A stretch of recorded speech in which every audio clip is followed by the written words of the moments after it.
next one's mine. I might...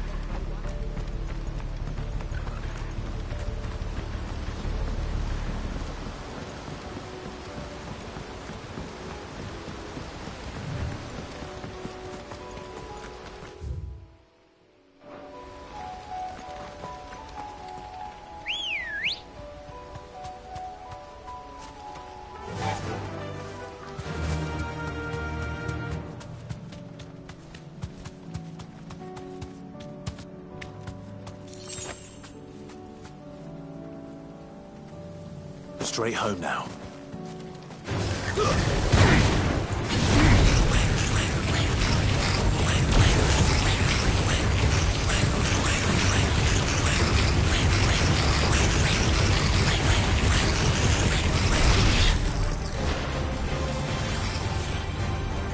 Over here!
With me, Torgal.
All right.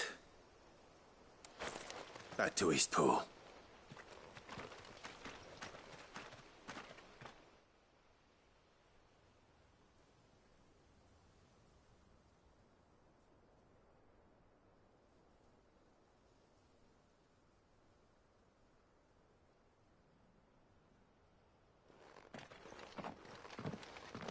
Lord Rossfield, the Curl, is it? It's dead. Thank the Founder for that. And for you, my lord. We were able to eradicate the rest of the Horde. I have guardians posted around the village to keep watch for further attacks, but all seems quiet for now. I hesitate to say it, but I think it might be over. I think it might.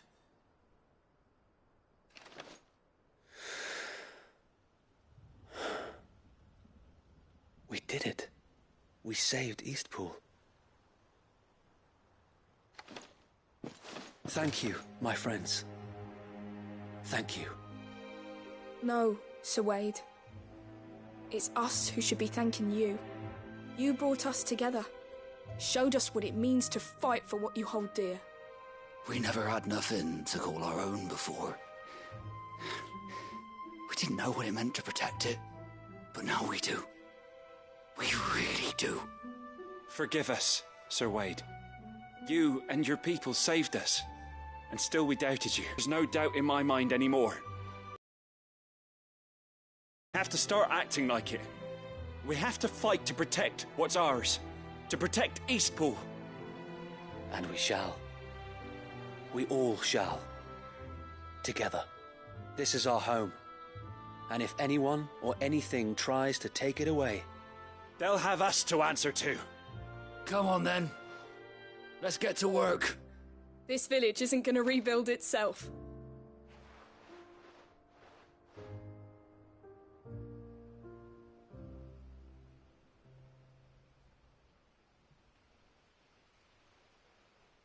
They're not slaves anymore. no. They're Rosarians. Your father took pity on the bearer's plight, and I believe if he was still with us today, this is what he would have wanted. I believe you might be right. I shall remain here, my lord, and do what I can to help rebuild the village. After all, this is my home now too, and I could hardly call myself an Eastpoolian if I didn't pull my weight. I think you'll find it's Eastpudlian, Sir Wade. But you should be proud all the same. I'll have to pull my weight too. Can't have the rest getting outclassed. Speaking of which, I ought to be getting back. Can we continue to count on your support, Martha? Of course, and I'll be counting on yours too. Us Rosarians have got to stick together, haven't we? Indeed we have. And Clive, come by the Golden Stables when you get the chance. I ain't paid you for delivering them seeds yet. All right. I will.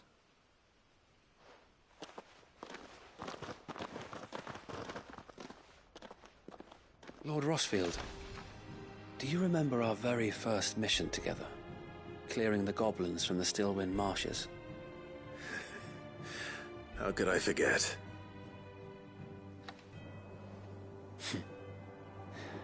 There's one sight that I shall never forget. You, facing off against that giant Morble.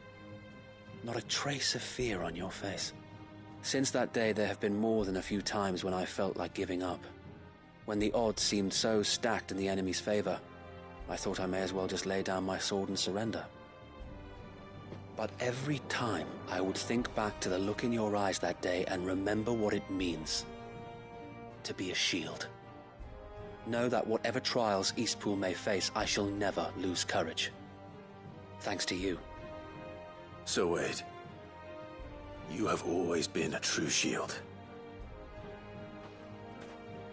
I know that Eastpool, and indeed all of Rosaria, will be safe in your hands. Thank you, my lord.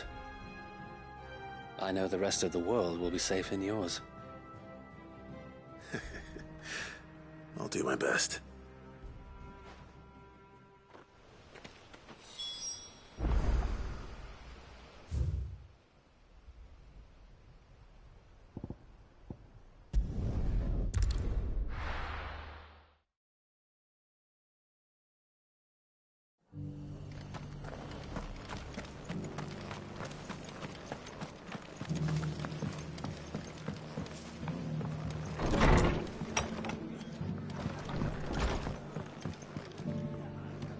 The hero returns.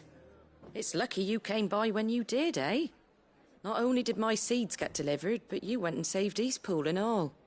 I just did what I could. And it's only right that you get rewarded for it. Take it before I change my mind. Thank you, Martha. So, Eastpool's finally back on its feet again. And a home to free bearers. Who'd have thought we'd see the day, eh? Well, it was your idea. I know that, but I never stopped to think what it would mean. Bearers in charge of themselves, thinking for themselves, working for themselves. Like your hideaway, but not even hidden away.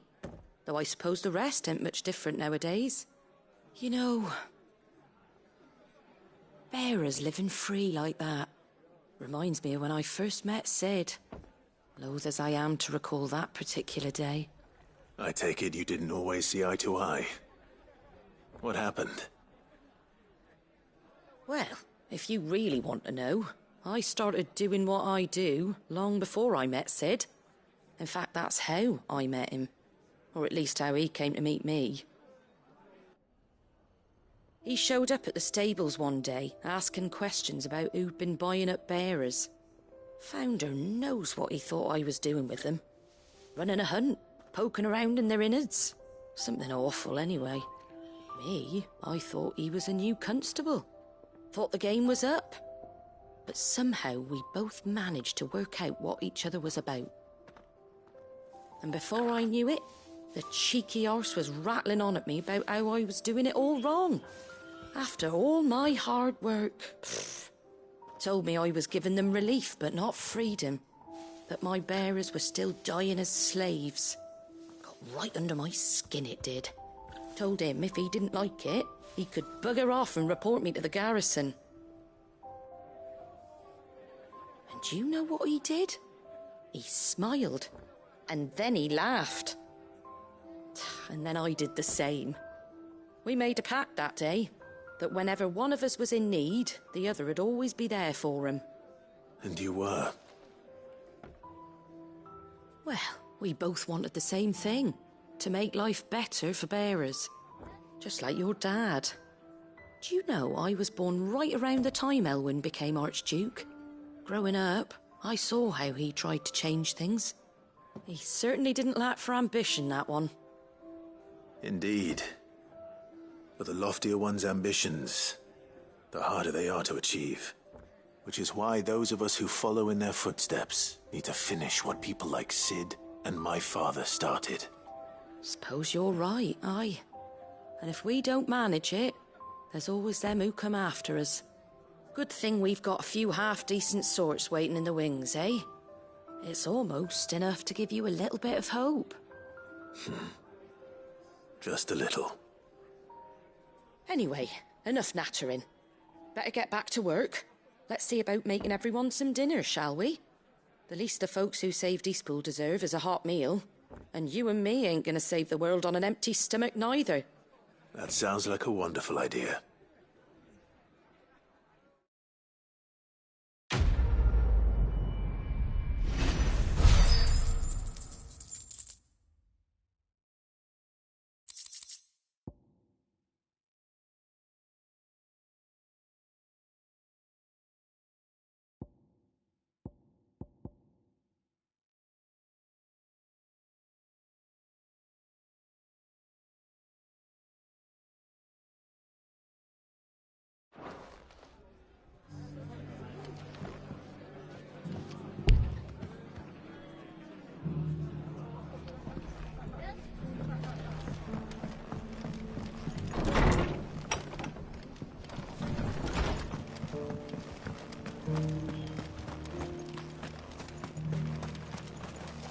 How do?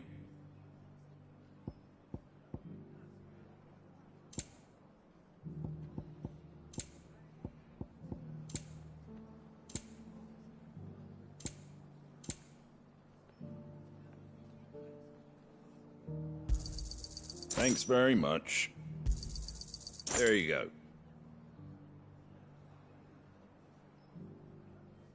Fare thee well.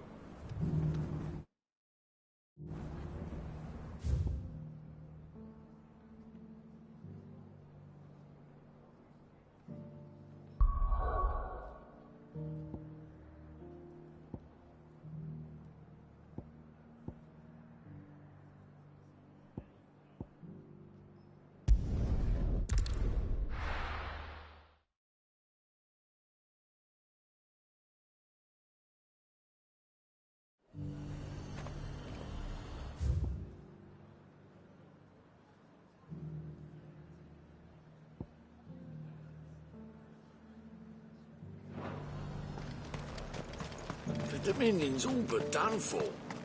Then it's lucky we stayed here. Is that shouting I heard from the barracks?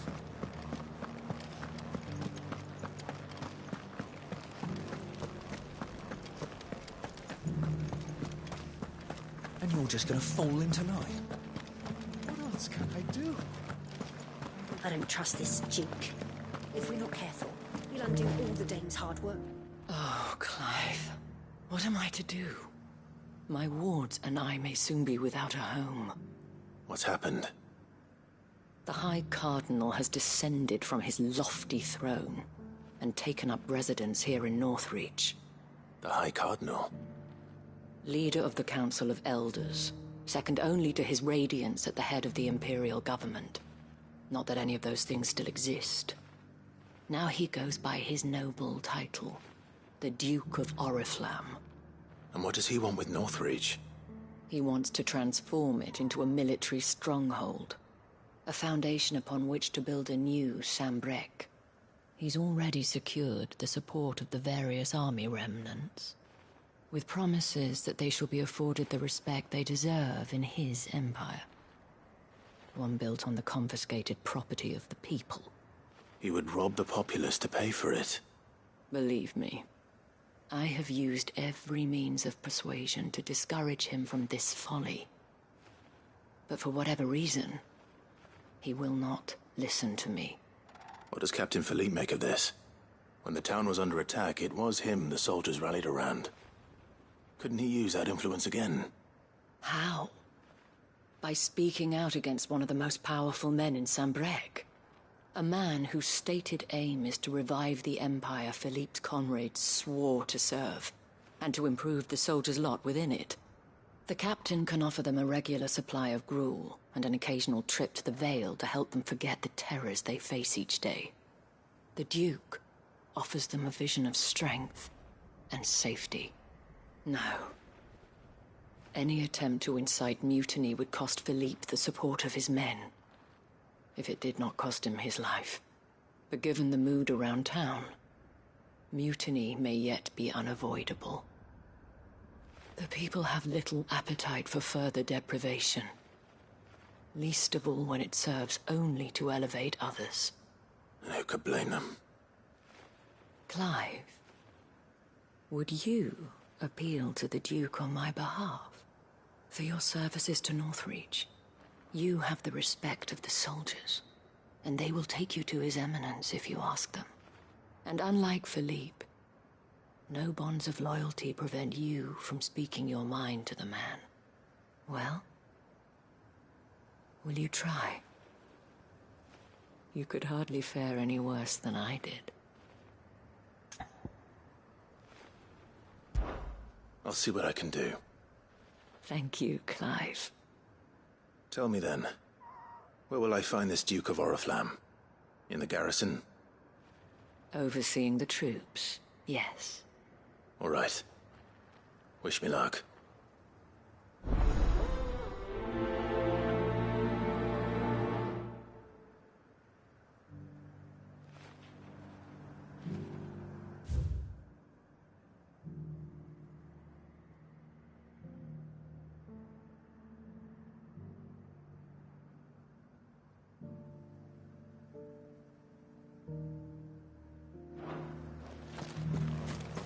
I may have met this Duke before, at the Remembrance Ceremony. Let's hope I didn't make a strong impression. It's not only control of the garrison. Well, what do you think? What do I think?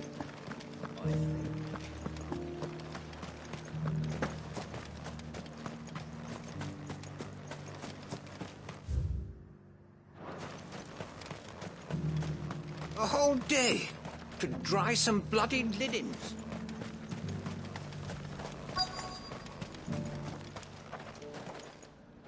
Halt. Oh, sorry about that. You're the dame's man, aren't you? You got some business with the captain? No, actually. With the Duke. I was hoping I might be able to speak with him. We're under orders not to let any civilians pass. But you should be all right. His Eminence has heard all about you and your heroics. Wait here. I'll go and ask.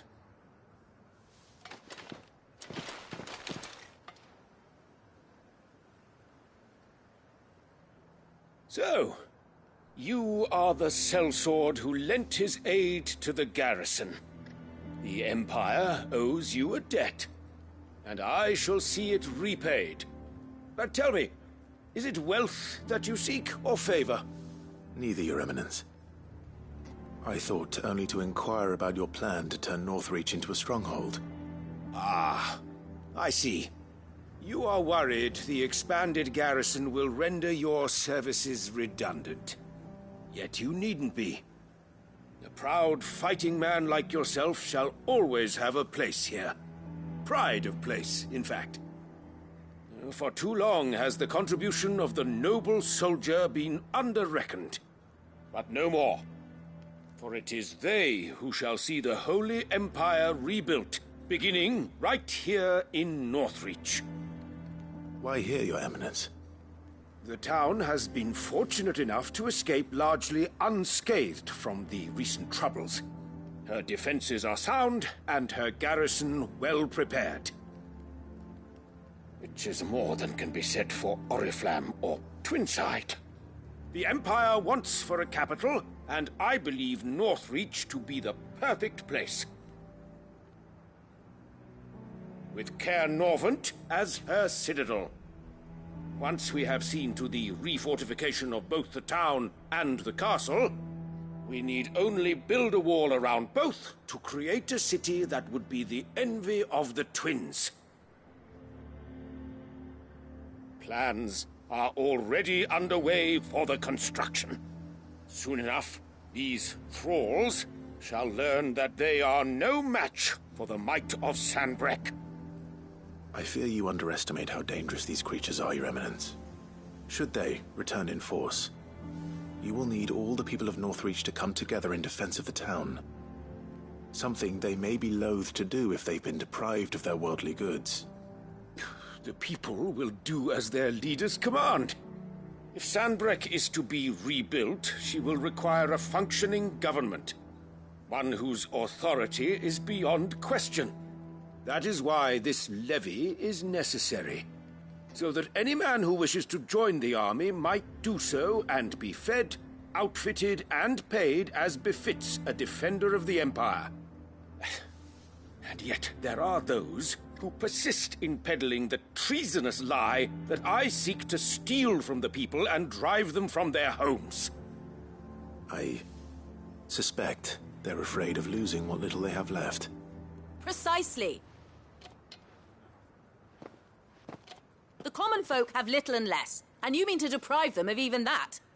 You would sow the seeds of your new empire in your own salted earth. Sabine, we have discussed this. Yes, and I told you then how putting the empire before her citizens would lead only to revolt. Without an empire, there are no citizens. And in yours, there will be only beggars. Is that what Griga wills for her people? Do not take her name in vain, Sabine. I'll come back later. A citizens' revolt. I wonder what the people really think of the Duke's plan. It wouldn't hurt to ask them, I suppose. Let's begin with those on the other side of the wall.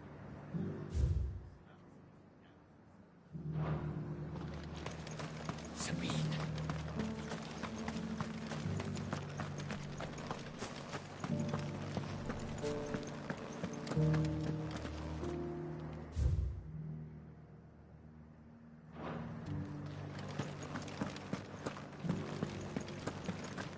Do you think he was the only one who survived?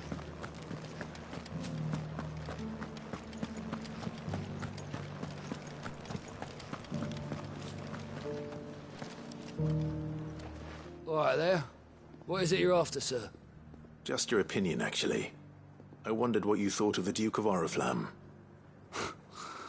Oh, him. Not much. None of us traders do. It's thanks to nobles like him that we had to set up shop this side of the wall in the first place. Couldn't have the rabble getting any closer to the holy capital, could they? And now he's trying to drive us out completely, threatening to take everything we got from us if we don't clear off. If the dame said she wanted him run out of town, I'd be straight through that checkpoint, tar bucket in hand.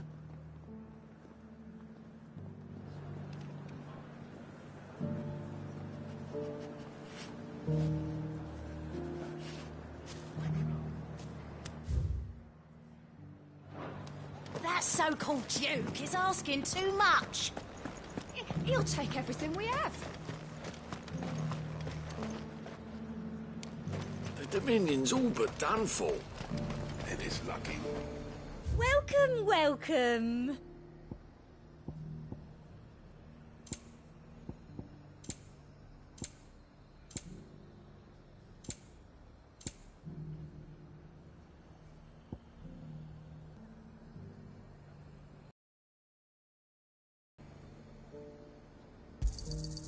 An excellent choice.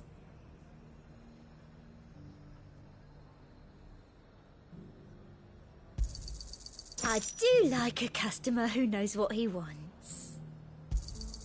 An excellent choice.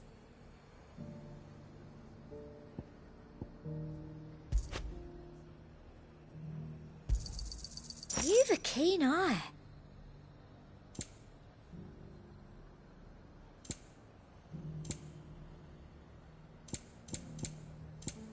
I'll be here if you need me. Do you see anything you like? I'll be here if you need me.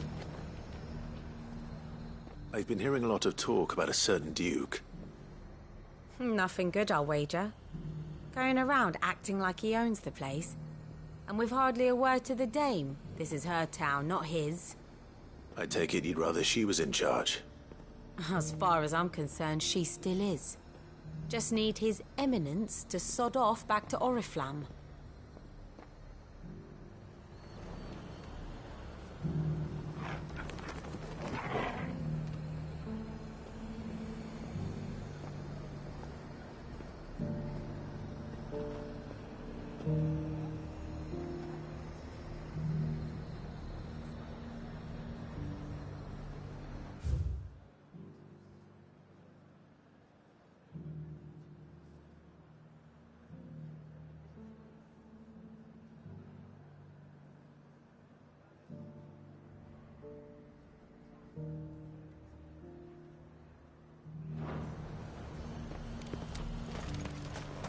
Sell anything today? As much as you, I'll wager. The garrison salvaged what they could from Norma. That grain won't last us through the winter. A question, if you don't mind. What do you think of the Duke of Oriflamme? Don't get me started. You build a life for yourself somewhere, earning for some noble to turn up and tell you you've got to hand it all over to him. If he thinks his name and his chains give him the right to empty our purses, he's in for a rude awakening. We'll do whatever it takes to keep what's ours. Whatever it takes. Well, the people seem united enough. What about the soldiers?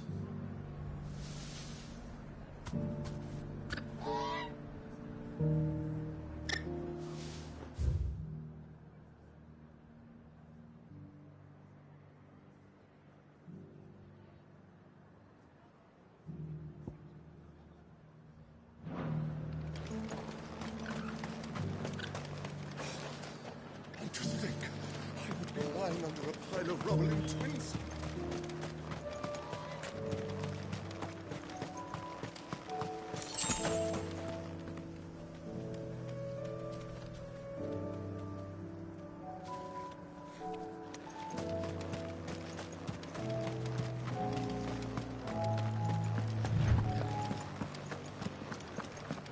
Half of what comes in is barely fit for pressing. That so-called Duke is asking Was that shouting I heard from the barracks? He'll take everything we have. Do you think he was the only one who survived? Does it matter? He's the only one. And you're just gonna fall into line? What else can I do? Excuse me, do you have a moment? wondered if you'd mind sharing your thoughts on the Duke of Oriflamme. Well, he's made a lot of enemies coming in the way he did. But I mean, look around us. You can see the state the realm's in.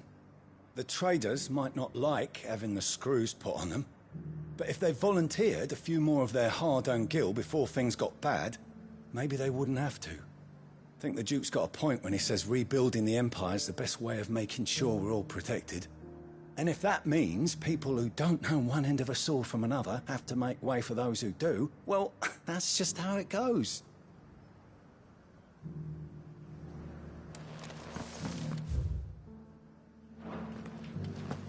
It's not only control of the garrison he wants.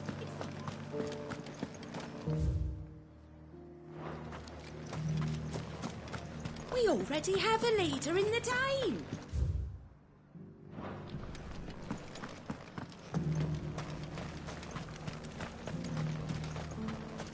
One at a time now.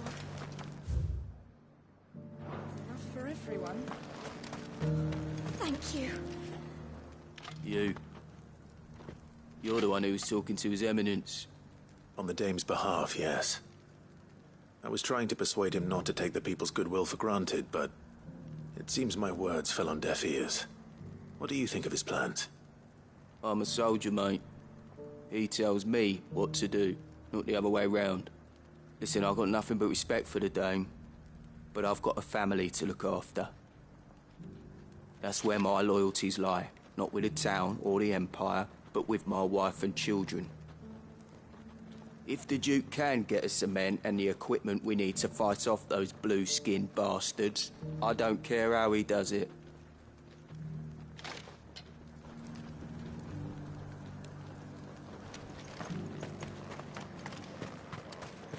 Sabine, you are embarrassing me. Embarrassing yourself.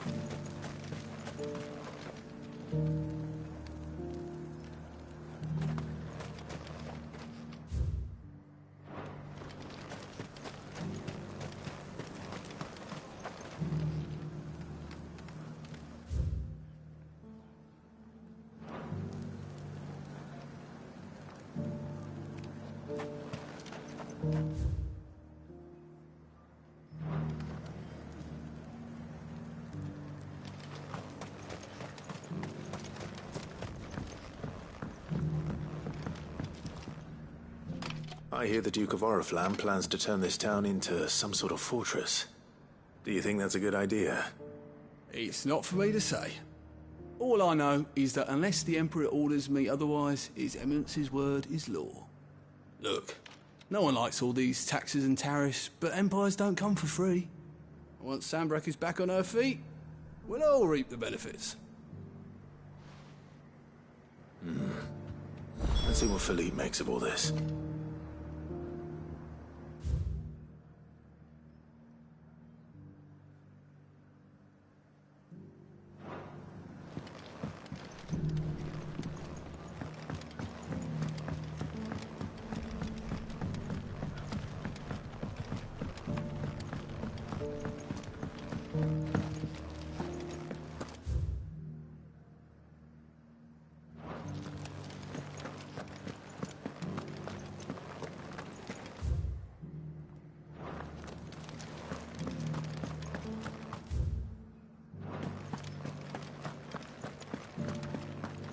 We already have a leader in the Dane. Well, what do you think? What do I think? I think... Welcome back. Wraiths give you any trouble? None worth men. Captain, do you have a moment? For you? Certainly. Clive, wasn't it? Thank you for last time. How can I help you? I wanted to ask you about the Duke of Oriflamme. Do you intend to go along with his plan? But to tell you the truth, I'm in two minds. It's my sworn duty as a captain of the Imperial Army to obey his orders. But I can't say I agree with him. Philippe, I remember you saying that you became a soldier to protect the people you loved. The Dame included. That's right, I did. Well, She doesn't agree with the Duke's orders either. She thinks they could tear Northreach apart.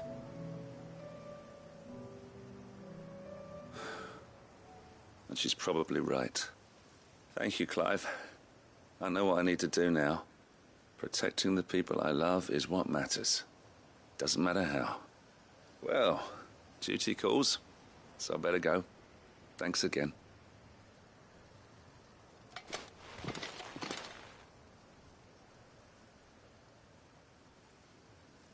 It seems Philippe wants to do the right thing at least. I expect Isabel will be pleased to hear that, if nothing else.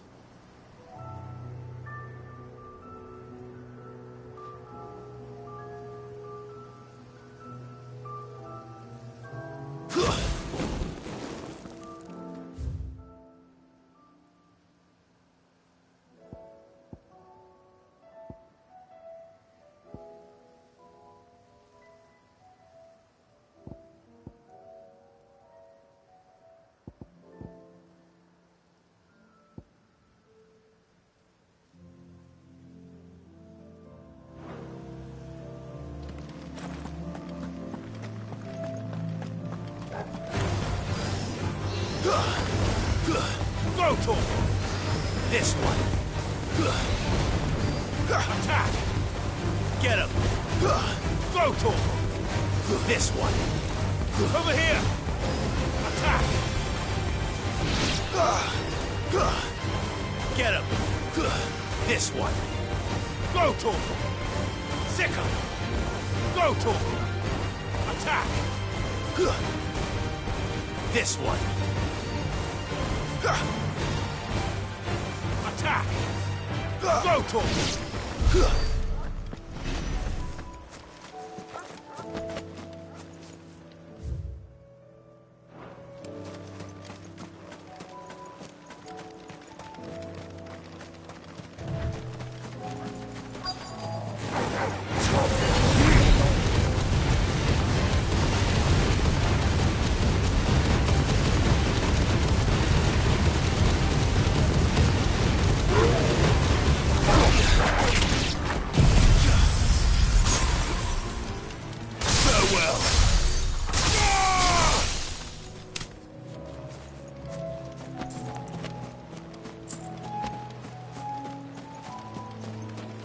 Hippocrates said I should be able to find what I'm looking for somewhere nearby.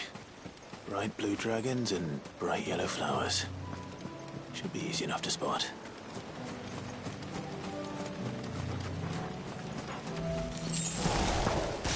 This must be our wyvern.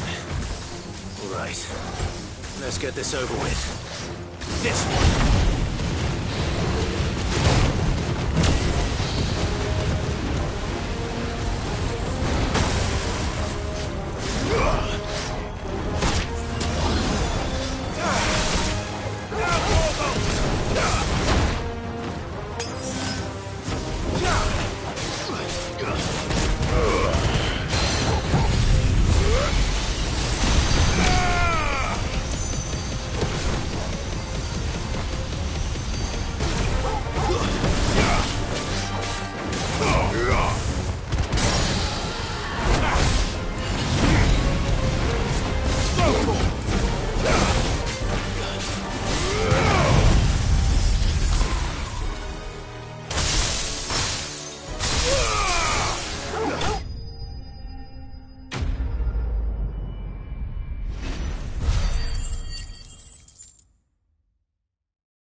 That's the wyvern's liver. No, I just need to find the herbs. Bright yellow with a heady scent.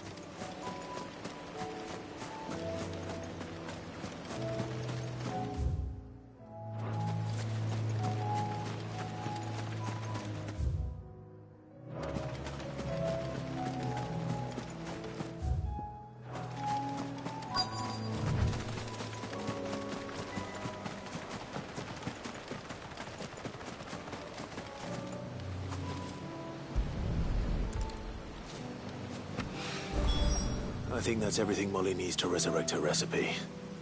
Better head back.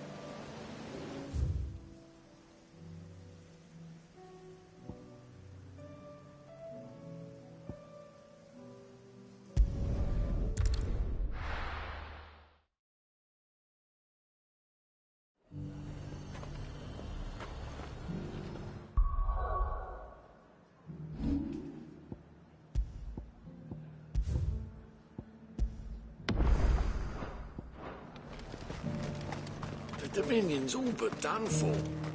Then it's lucky we stayed Is here. that shouting I heard from the barracks?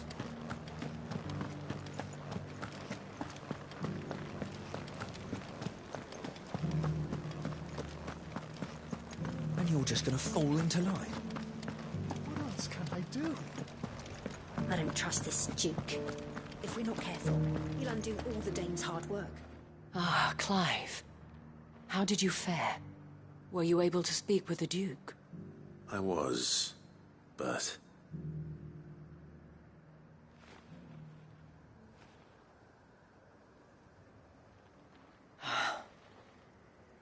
So Northreach is to be a fortress after all.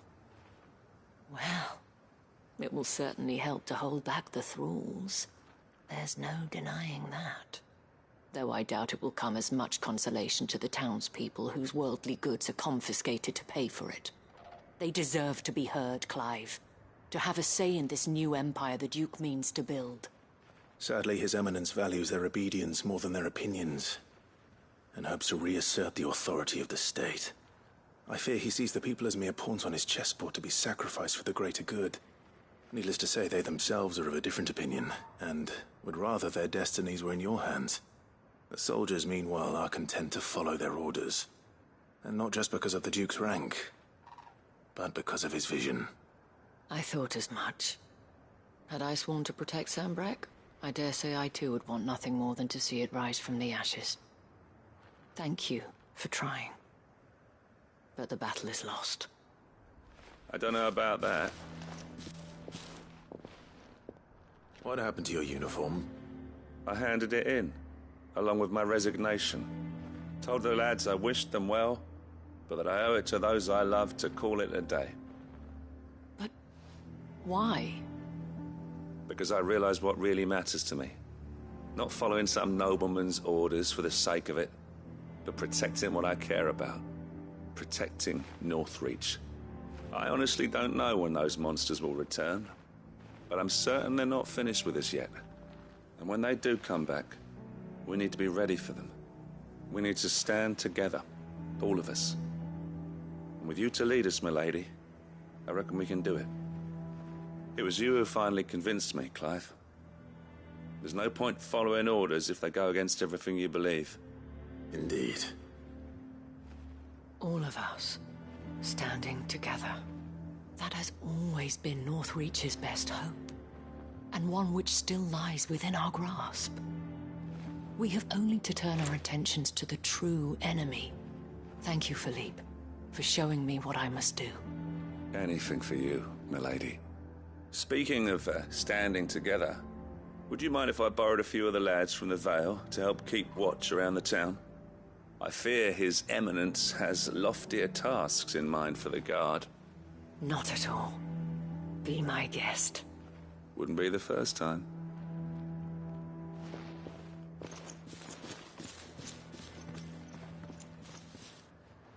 There may be hope for Northreach yet. Especially with men like you and Philippe to champion our cause. I, for my part, shall continue to work upon the Duke, in the stubborn belief that I might still tempt him into joining hands. But I suspect I shall have to call upon your aid again. Until then, Clive. Until then?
I'll be taking you all to a storehouse in the Bales.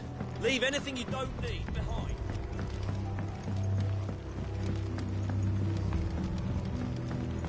You know what you have to do. Clive, I fear that I must bid you farewell. As you know, our time grows short. The Lord Chief Justice's vultures are circling. We must strike now. Before we part, I want you to know that, though I may not always have been your most vocal ally, I trust you, as I trusted your predecessor. Thank you. I appreciate the sentiment, and I understand more than anyone how you feel. But is revenge really the answer? It is the one I found, and it is all that I have lived for since that day. But what of Lostwing? Everything you've built. I built Lostwing to achieve this aim. Once it is done, the village will have served its purpose. My comrades and I are sure of our cause, and we shall fight to the last, come what may. But there are those among us who cannot fight. Children, the elderly, bearers afflicted by the curse.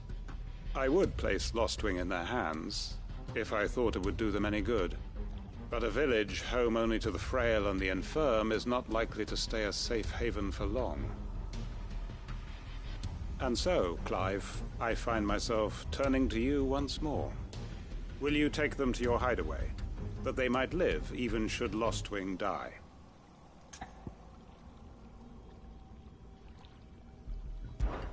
I will. Thank you. I will not have it said that I did not see to the well-being of those who rallied to my cause. The people I speak of have withdrawn to Gotan's Bales, away from danger in case the Black Shields strike. Understood. I'll make sure they get to the hideaway safely. Then the last of my preparations are complete. Fare you well, Clive. And may Griga guide us. All of us.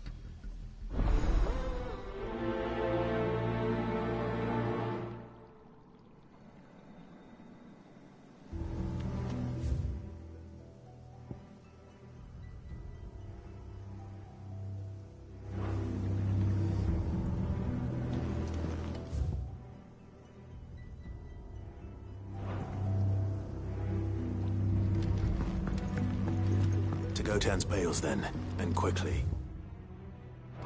Before anyone else finds them.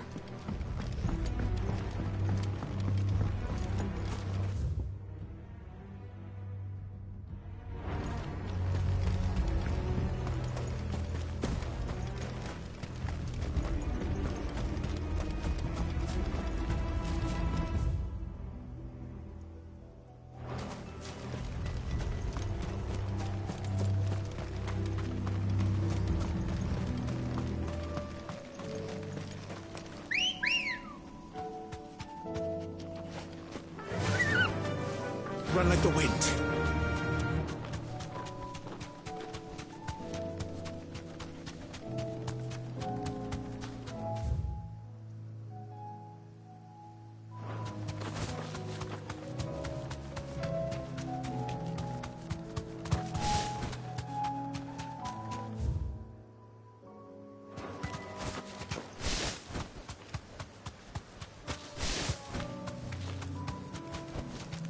That'll do, girl.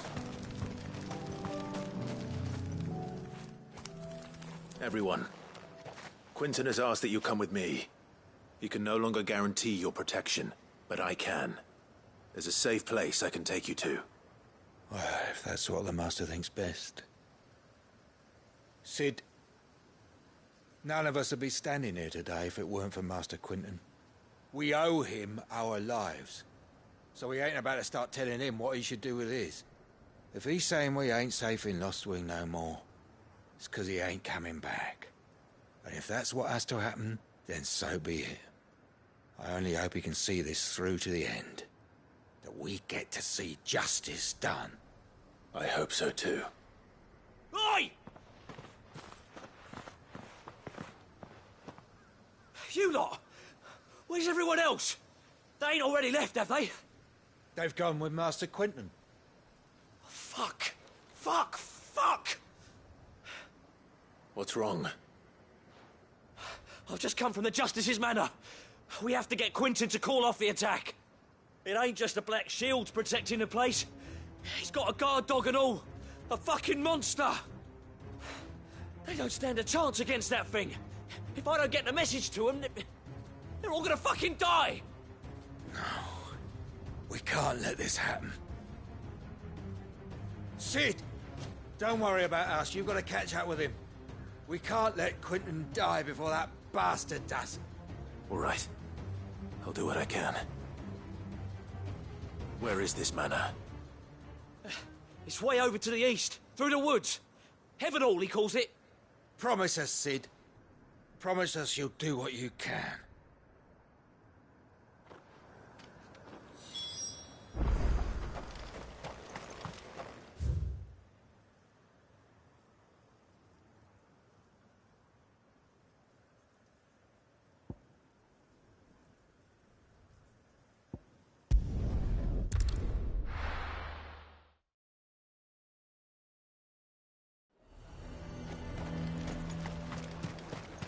The garrison is threatening to pull their sentries from the markets if we don't cooperate. I would speak with this duke. Saw the captain just now. Wasn't wearing his uniform. Your town needs you. I need you. The duke would have you. Milady, I come bearing gifts. Gifts? Whatever is the occasion.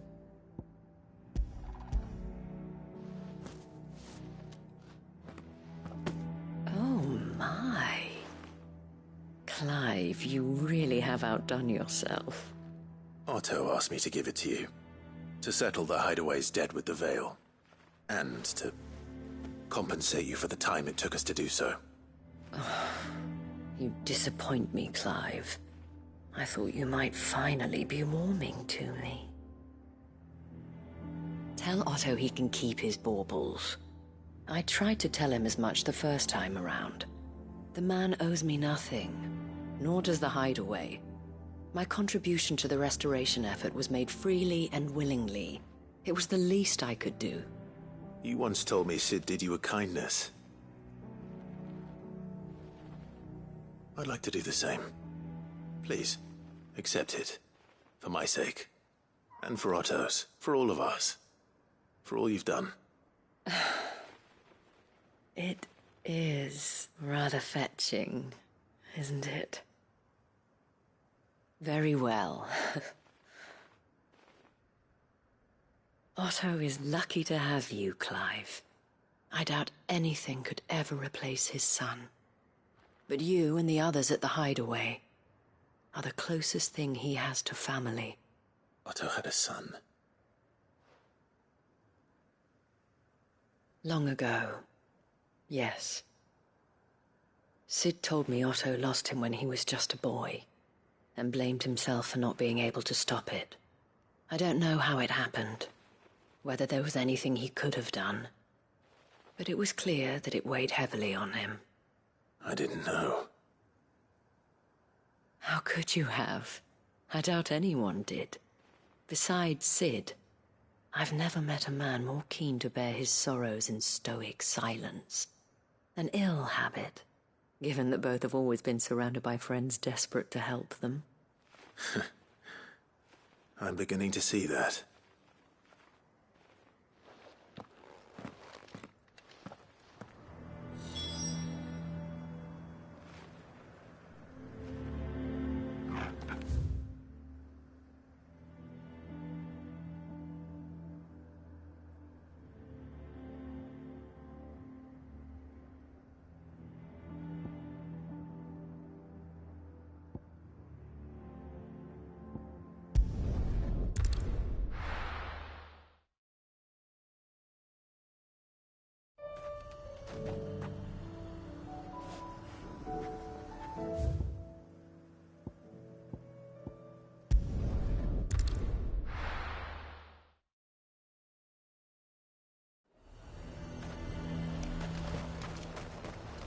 Welcome, welcome.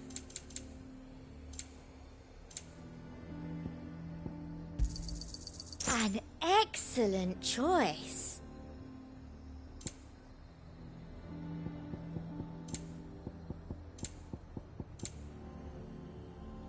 And a fine, fine day to you.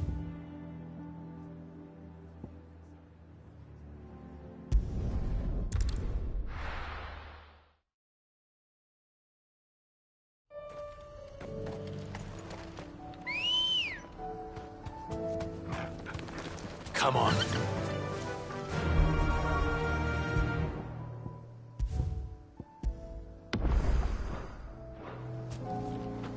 Fly, Ambrosia.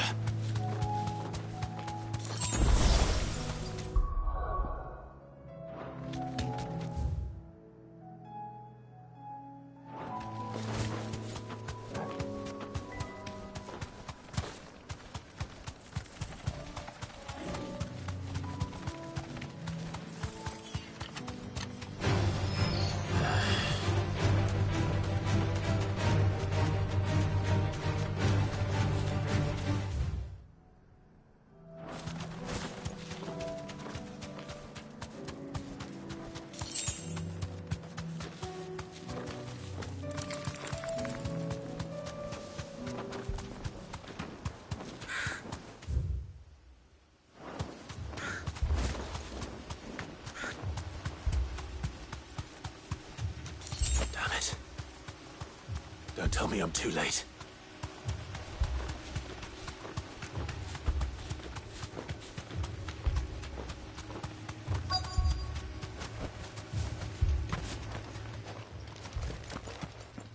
Quentin, are you all right?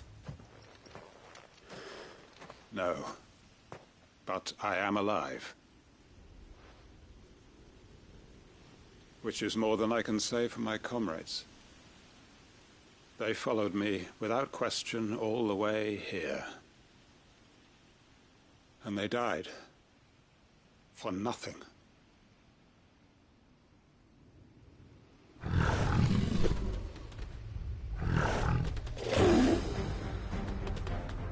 This must be the guard dog. Quentin. I'll hold it off. You go. But your comrades didn't die for nothing. They died for you. Don't let their sacrifice be in vain. I won't. Come on, then. You're no guard dog. You're just a rabid beast that needs to be put down.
If only we'd arrived earlier.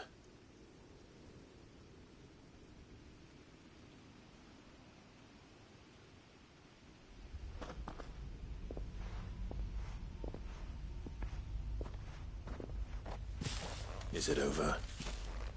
It is. He wept and begged for mercy. And I cut him from ear to ear. Just as I dreamed of doing all these years. All my plans. Building a haven in Lostwing. Freeing bearers from their chains and recruiting them to my cause. It was all for this. But what is this? Justice? My faithful comrades. All those lives lost, so that I might take another. Quentin. Master Quentin! Oh, thank Grieger you're safe. You're alive. And so are you. I'm so sorry. I tried to warn you about that thing. And I hate to say it, but there's more bad news. It's Lostwing. It's been flooded. What?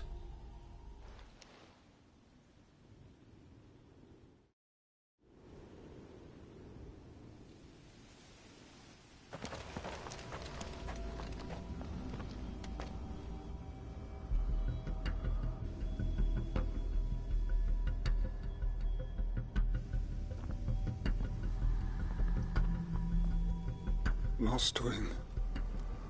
My Lostwing. And look who's here. They must have stolen in after we left, just before the flood struck. What if there are still people in there? Don't be a fool!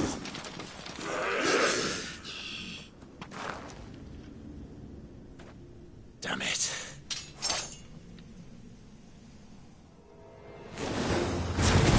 It's not going to last long in there. Come on, Torgal. We need to make this quick.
Fine hound.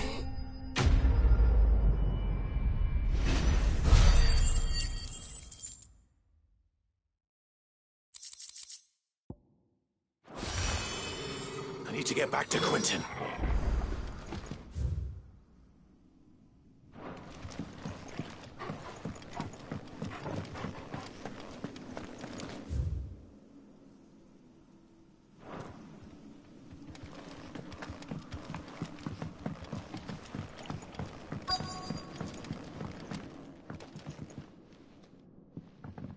Quentin! Quentin! Look at me! I'm going to get you out of here.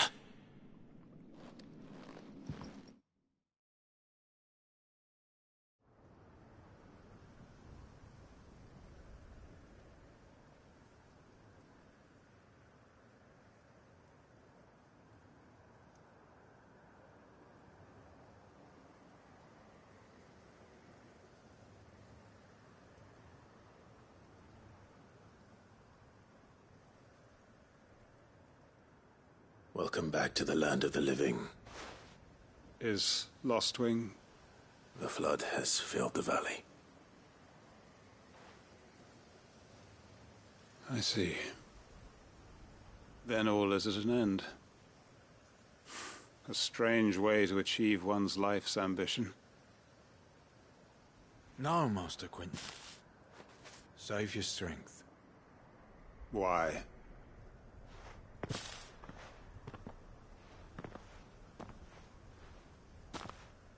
All that I strove for is gone. Only emptiness remains.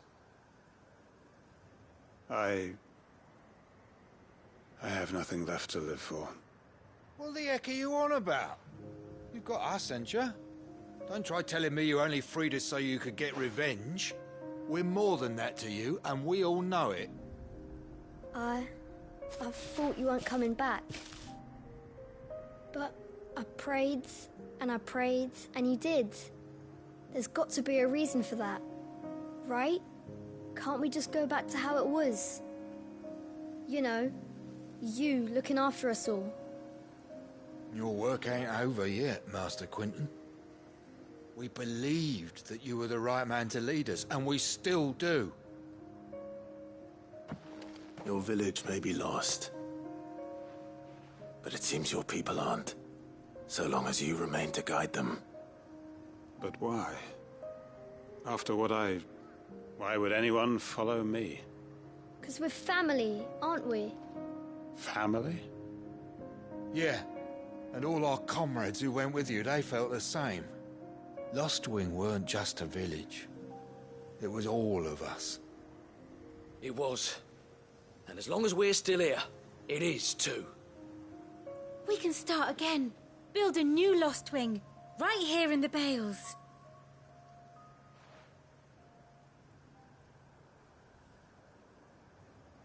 A fresh start.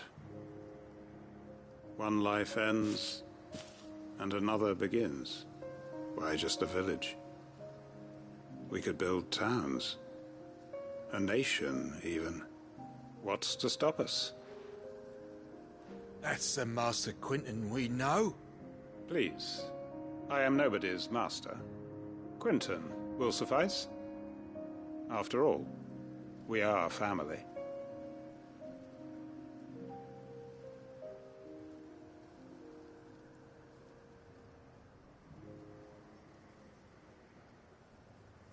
Permit me to withdraw my request.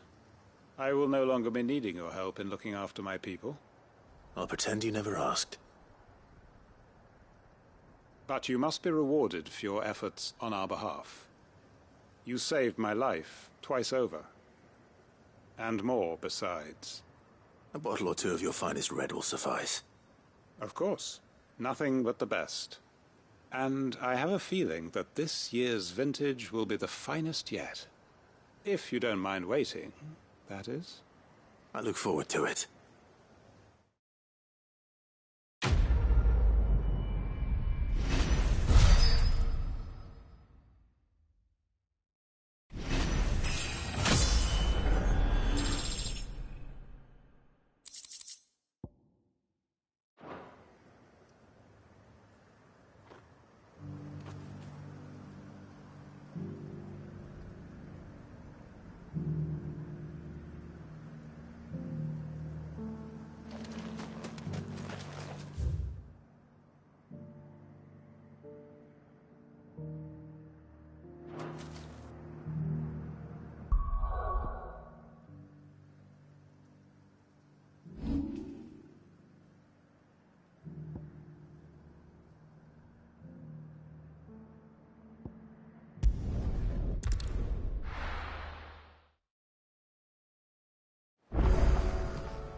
So, did you have that word with Tomes then? I did, and he was as helpful as ever. He told me exactly where to look, in fact.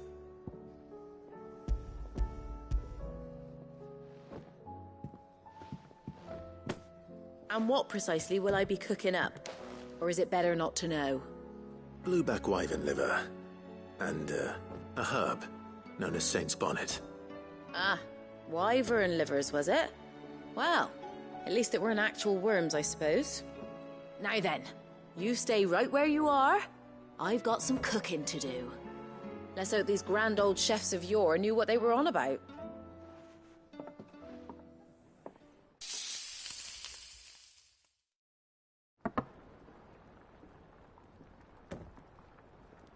And here we have it. Fried mortress of skyworm. Ivan's offered to make sure it's fit for consumption. Well, I say offered. He as good as begged. And rightly so. Is there any higher honour than partaking in a slice of culinary history?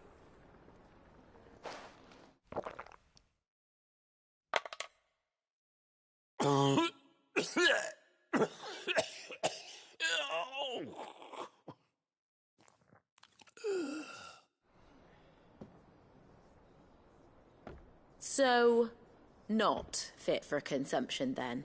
What witchery is this? The crackle of the crust gives way to an almost violent richness. Yet, it is the piquant kiss of the saint's bonnet that tames this savage dish. It is a tour de force. A force of nature, even. A maelstrom of flavour and sensation. A graceful beast emerging from centuries of slumber. I think he likes it. Well, I can't quite tell with all that nonsense he's talking. But I reckon you might be right. It was decent then, I take it. Decent? It's remarkable. And I defy any man to say a word to the contrary.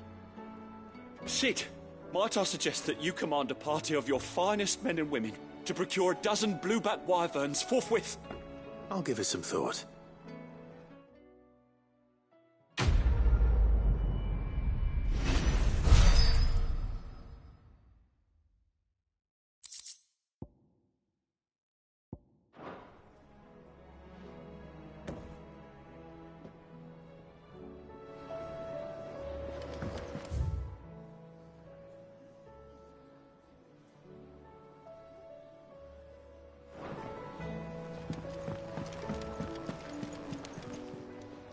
Still alive, are you?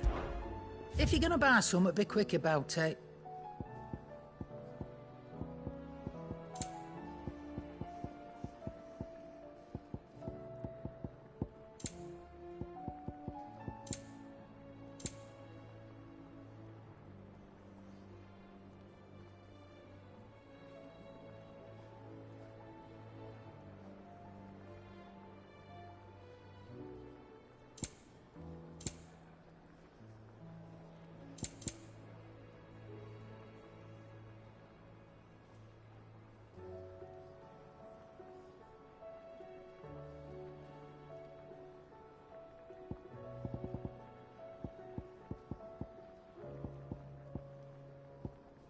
Is that all?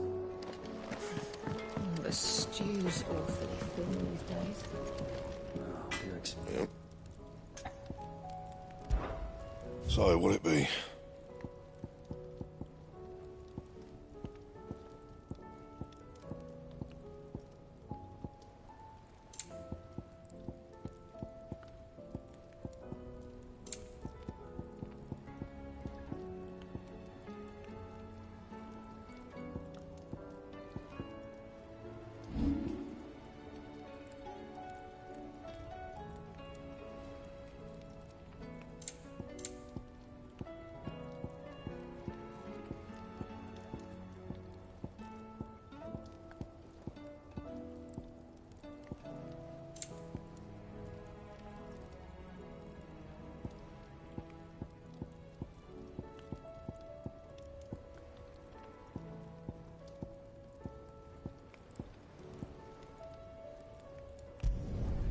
Not my best work, but it'll do.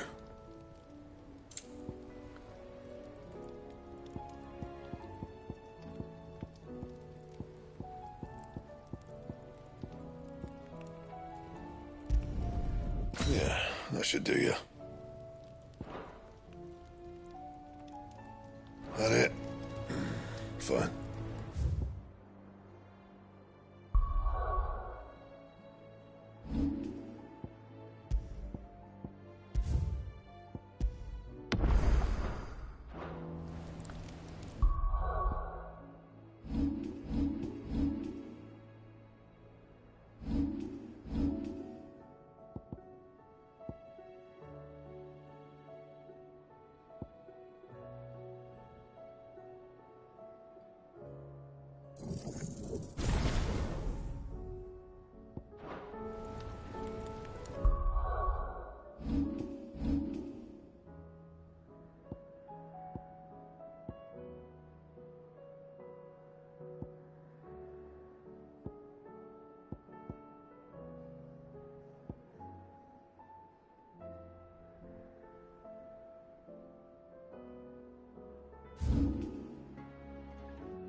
Clive!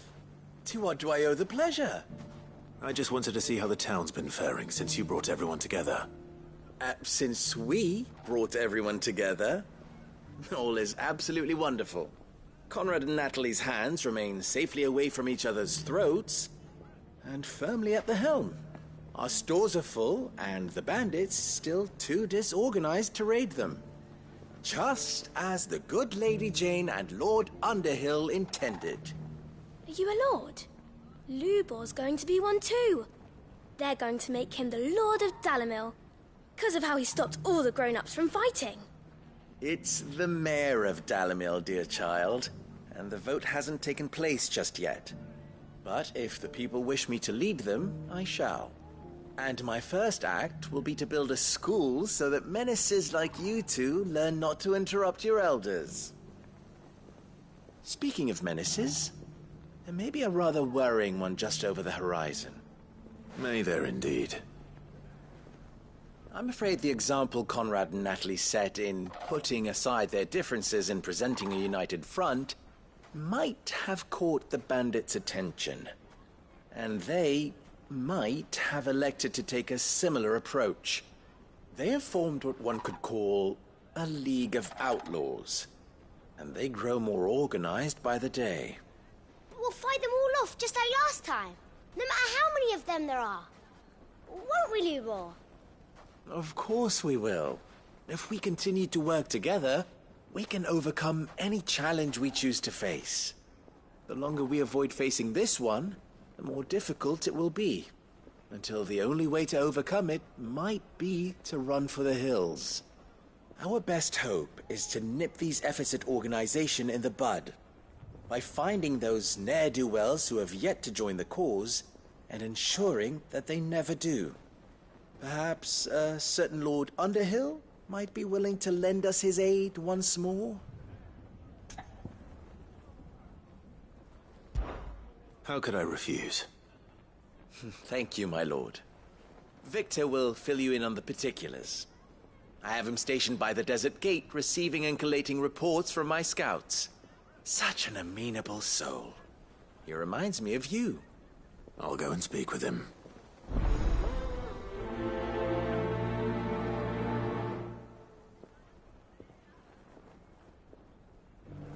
What's the difference between a lord and a mayor? That's easy.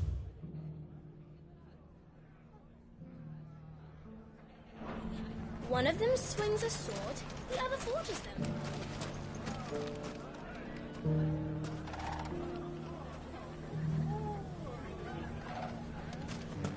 A League of Outlaws. Sounds like we have some competition.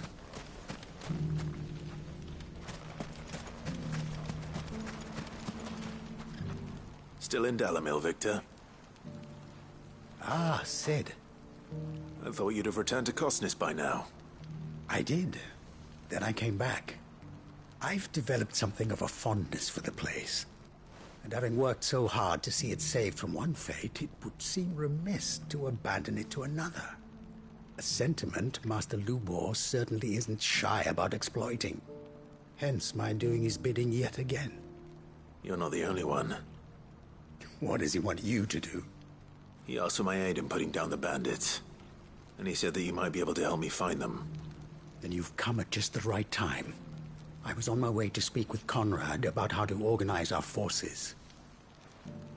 There are more camps in the vicinity than we can safely strike at once.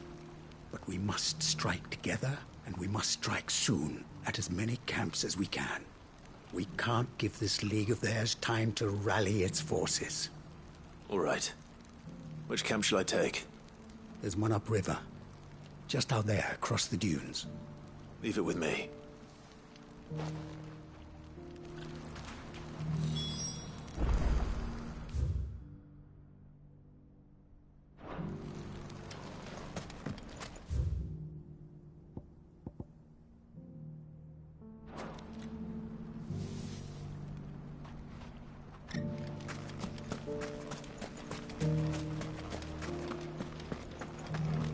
Fresh silks from the Canva caravan. Mustard and mandrakes. If there's one thing we've learned over the past... It shouldn't be too hard to find goods.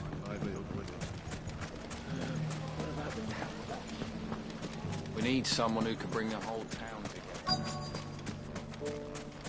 Gilbert, take this crystal. Could be I know something no more. Use than the...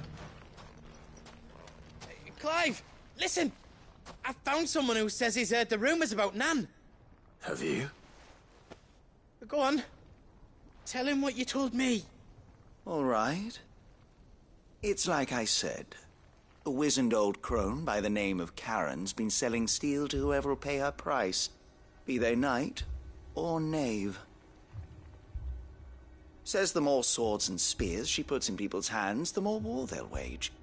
And the more war being waged, the more call for swords and spears. And who will they all turn to keep them in steel? Why, the good Reaper herself. And you've seen this Reaper at work? Aye, it just so happens I have. You'll find her right here plying her trade most days. Here in Delamil? Where exactly? She has a stall here in the market, but if you're not the patient type, you can probably find her at her storehouse on the edge of town. But it'd be a bolder man than me that braved that particular nest of vipers. Feeling bold, traveler? I hope so, for your sake. Now, if that's all, I have places to be. Sorry to have kept you. You don't think Nan's the Reaper, do you? Not unless she's discovered the secret of how to be in two places at once. Eh? What do you mean?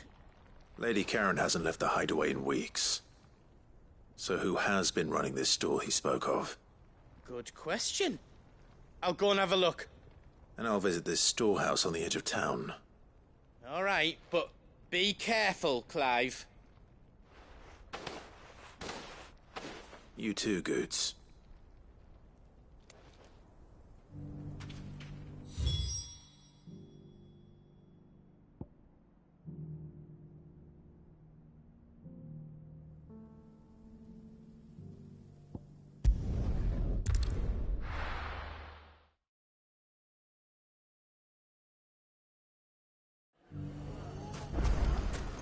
Everything's back the way it was.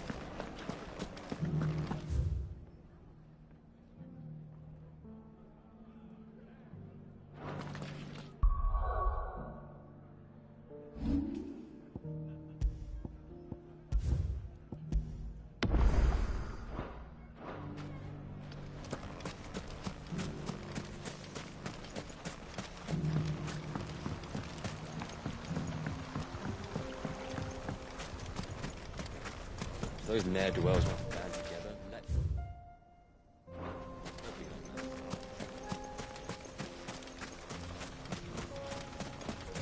Time to brave the Viper's Nest.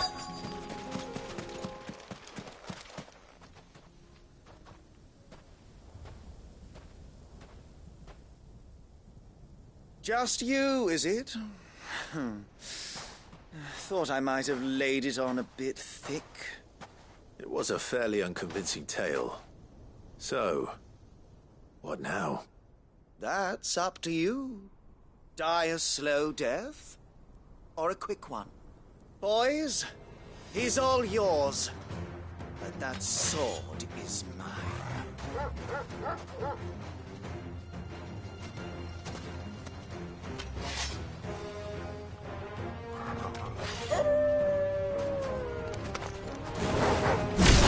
Leave now, and we could pretend this didn't happen.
Oh, you've done it now. Go on. Tell me what I've done. When the Borgwyn finds out you've killed his men, he'll have your head. He only wanted that bull of a manservant, the dim one always clinging to Karen's skirts. You weren't even supposed to be here. Who the hell are you anyway? What were you going to do to him? The Borgwyn wanted him to get to Karen. I was only supposed to point the lamp in the right direction once he arrived in Dalamil. But then you turned up. Well, go on then. If you're going to end me, end me. You're not worth the effort. Now be gone, before I change my mind. Fucking coward! I need to find Goots. Right now.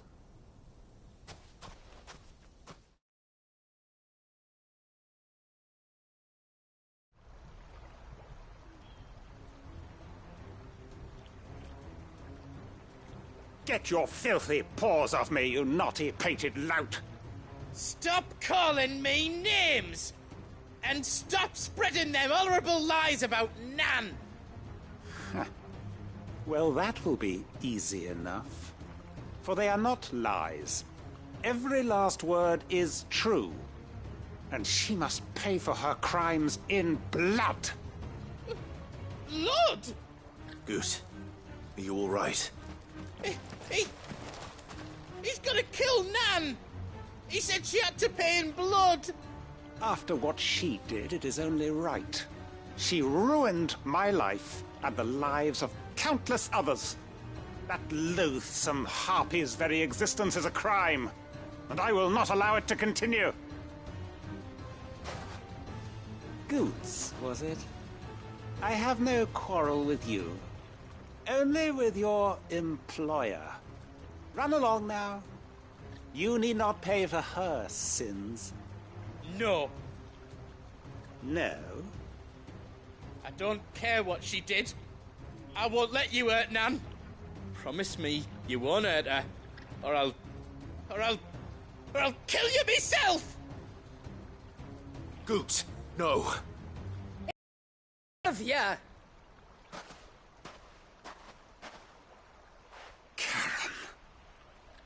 how did you? You're a sight less clever than you think you are, the pair of you.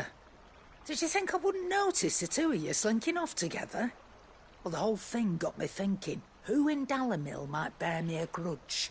And a certain snivelling shit I ran afoul of in my fairy years came to mind.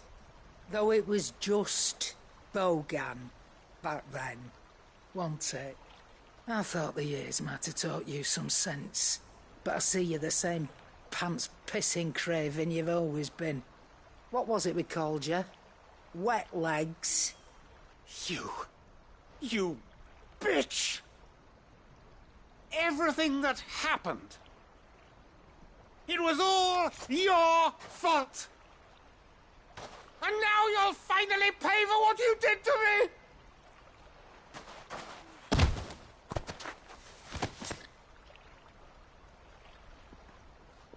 Goose, you... If you want a piece of Nan, you'll have to go through me. Fuck! You great galoot. Out of the way, I can handle this myself. So, wet legs, you remember what you told me when we last met? An eye for an eye. Wise words, Sam. Wise words. And now, it's time to collect. No! I got...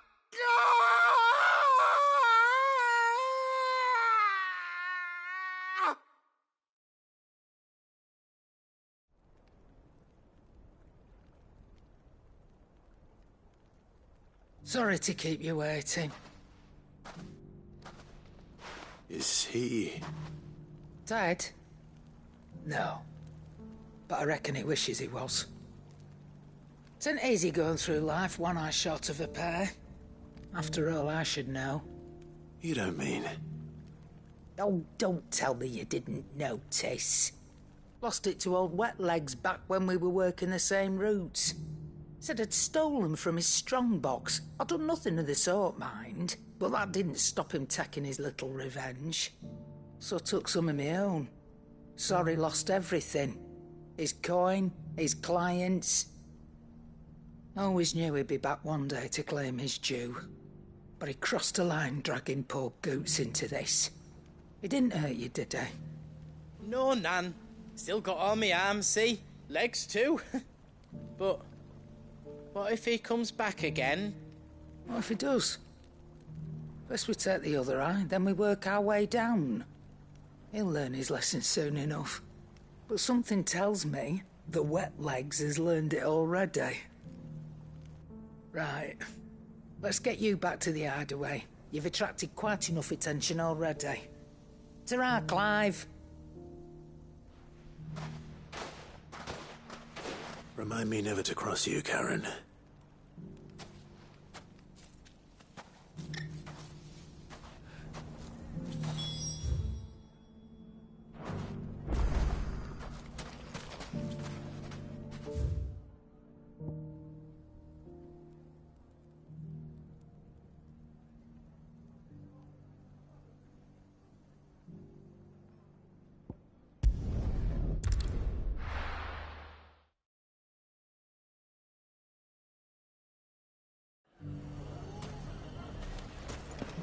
Everything's back the way it was.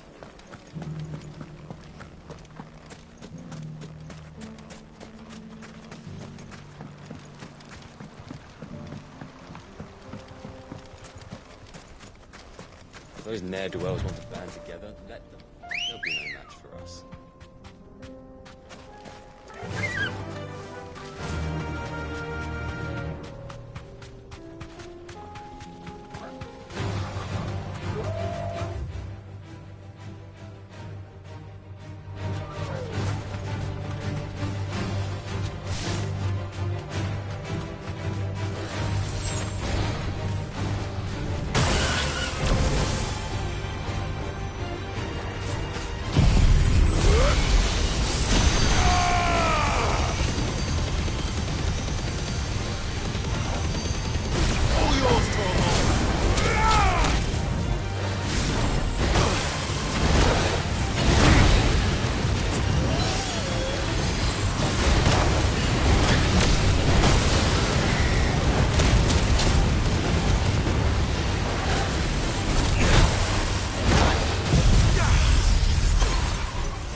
Come on.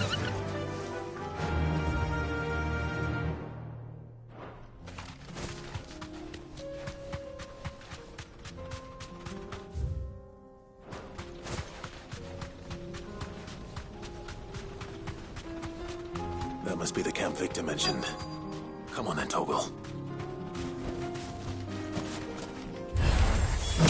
That's him! The one who killed Locke and Fingers! Take his head off!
I'd better let Victor know.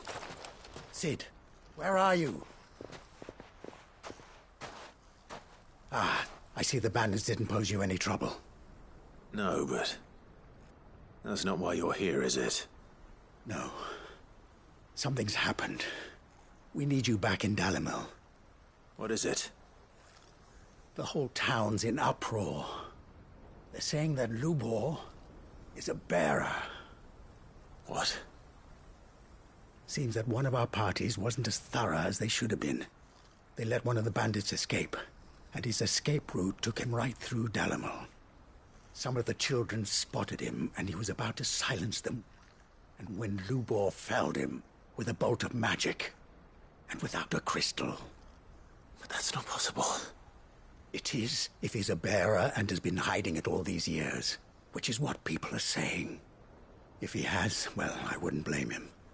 No man is branded by choice. Still, all those people see is a man who's lied to them all his life. One who was made a leader of himself when the world believed he should have been a slave. Fuck. I don't know where we go from here, but I know one thing. Lubor needs all the friends he can get right now. You're right.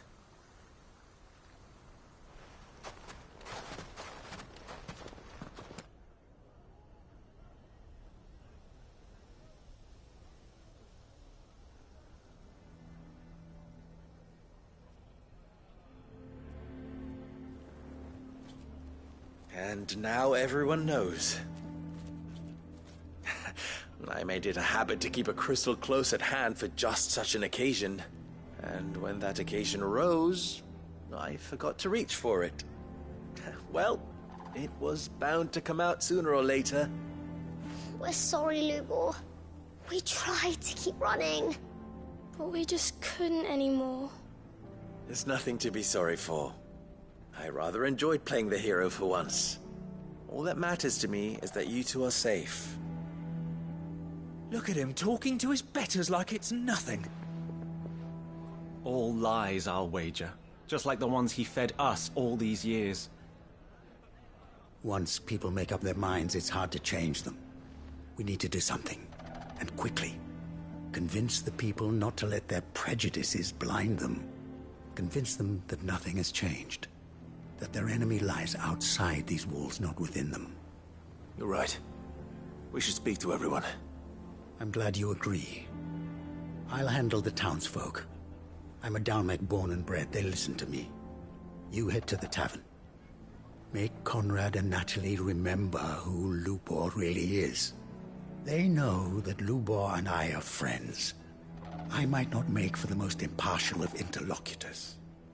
Lord Underhill of Randalar's League of Merchants, however, is a trusted and impartial mediator of note. I'll do what I can.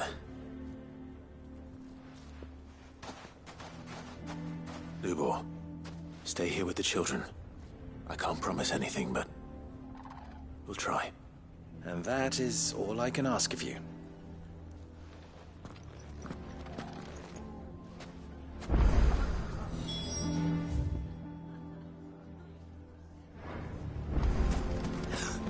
Why are you taking the bearers? Why do they always have to make such a fuss outside? You all along that he was... Forgive me for disturbing you, but could I have a moment of your time? I've seen your face before. As have I. Lord Underhill, wasn't it? Of the League of Merchants. That's right. I wanted to speak to you about Lubor. The rumors that he's a bearer. All true, I'm afraid. He'll never be mayor now. Not if I have anything to do with it. But what of his wares? Bearer or no, his steel is highly valued throughout the Republic. In this at least, he's done the town a service. Might that not earn him a little leniency? Leniency? He pretended to be one of us when he was laughing behind our backs all the while. I'm sorry, my lord, but he lied to us. He lied to you. He cannot be trusted. So what do you propose? Will you drive him from his home? Close his forge? Perhaps. That is a question for the people of Dalimil, and they will thank you not to get involved.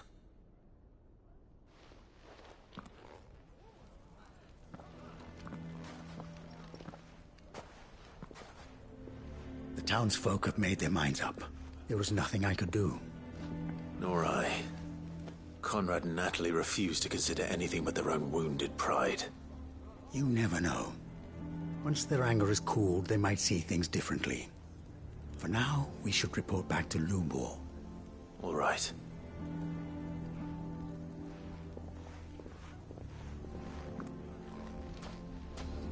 Why do they always have to make such a fuss outside? Why the hell would Victor take the bearers? I assume the situation is hopeless? There's still hope. But...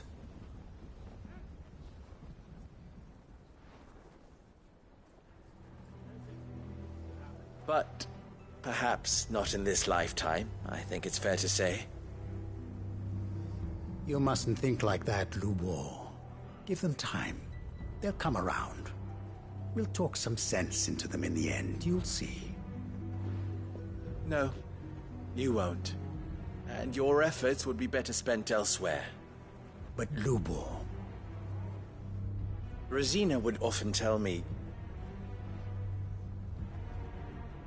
that steel does not lie, that a blade is a reflection of the smith who forged it. To yourself be true, that was her point. Rather an ironic one when you consider that her life was taken with a blade of her own making. But I do not doubt that she was always true to herself and what she believed in, right to the end. And so must I be. I must do what I know to be right, no matter what others might think of me. And now, I know what that is. I must embrace my new role of villain so that the people of Dalimil have something to unite against. For only united can they hope to stand against the threat that awaits them. I'll need to make a suitably dramatic exit, of course. Don't go, Lubor. You're the only one who was ever kind to us. We'll be all alone. Again. Trust me, little ones. It is for the best that I go. Not only for the town, but for you, too. How could it possibly be for the best? These children need you. The least you can do is give the townspeople a chance to change their minds. They would not take it, Victor. It's over. Over, you say? And so just like that, you're going to throw this town and these children to the wolves? I thought you were better than this. But it seems you had me fooled as well. Victor, Forget it. Do what you will. You sure you're making the right choice, Lubor? Of those available to me, I believe it's the best one. Yes. Ah, but where are my manners? Here. A reward for clearing out that bandit camp. Right then. I have packing to do. If there's anything I can do. Anything. I'll bear it in mind. Thank you.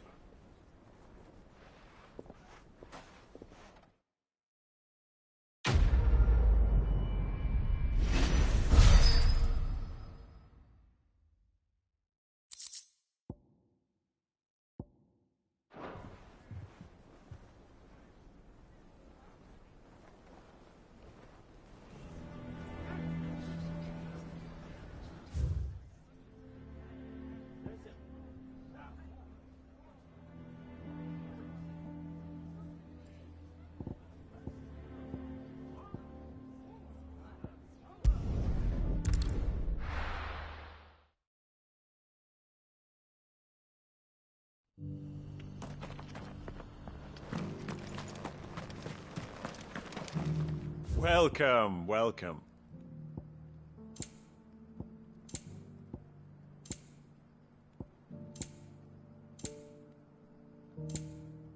Come again.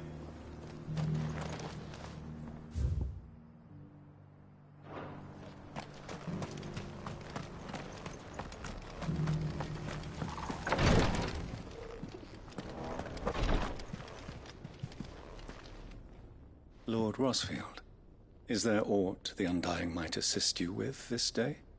Perhaps. My brother said that your order was helping him with his quest to uncover Ultima's origins. Have you learned anything of note since last we spoke? Little unless, I regret to report. I see. Be assured, however, that we will not rest until the truth is known. Even now, our archaeologians scour ruins in every corner of the realm for traces of Ultima's touch. Fallen ruins, I take it. Dating back as far as Phoenix Gate. Indeed. Ultima's thralls are oft sighted among the remnants of the fallen civilization, as if protecting the secrets concealed within. Secrets we'd see unearthed. Should our methods be of interest, my lord, mayhap it would please you to observe some of our number at work. Would that be possible? Of course. A survey is being conducted not far from here. Perchance you are familiar with Kretov, a small hamlet built around a fallen airship.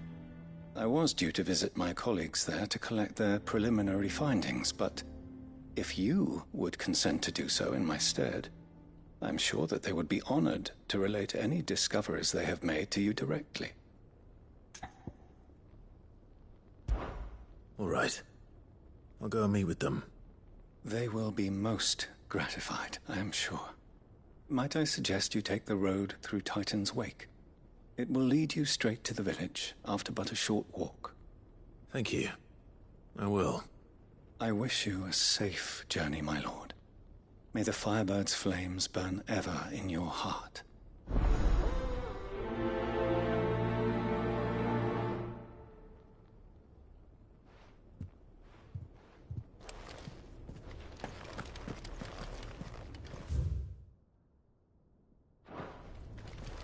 A village built around an airship.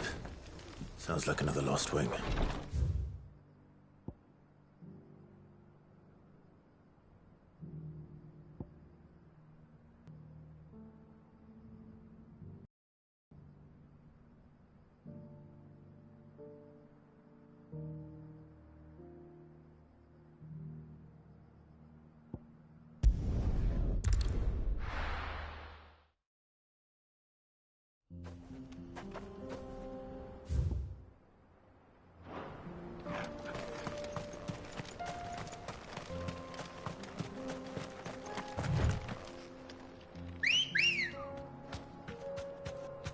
Good girl.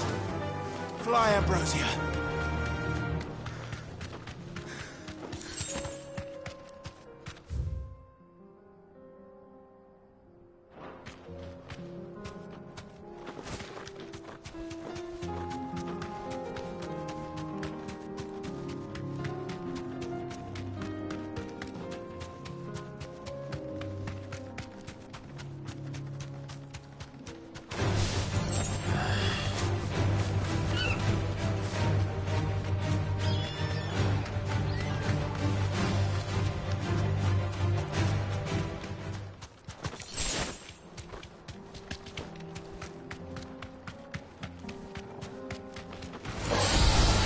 back.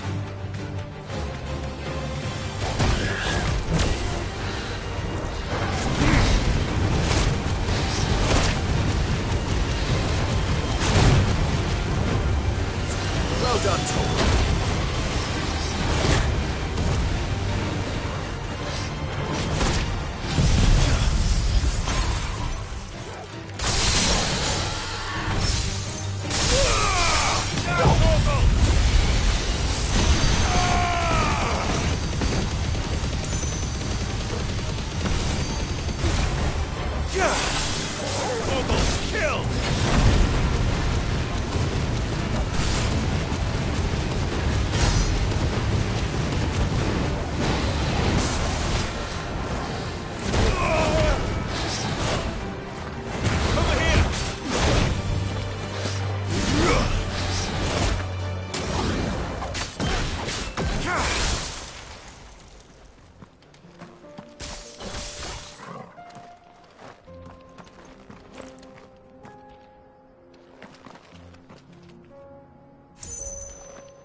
Come on.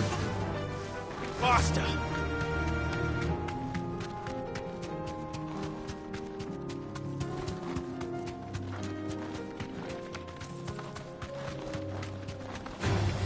This might take a while.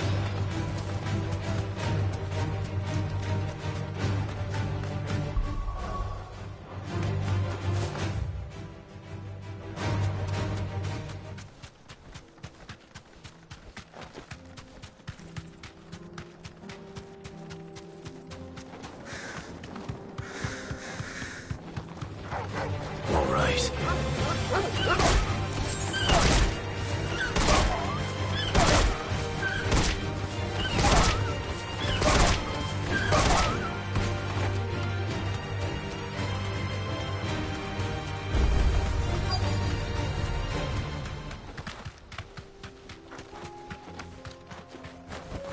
You deserve a rest.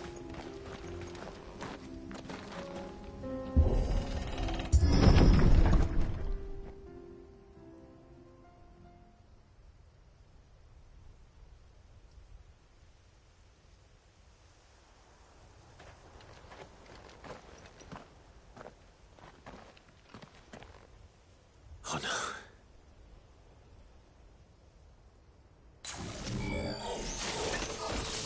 You'll pay for this. They still be spiders. All yours, Torgal.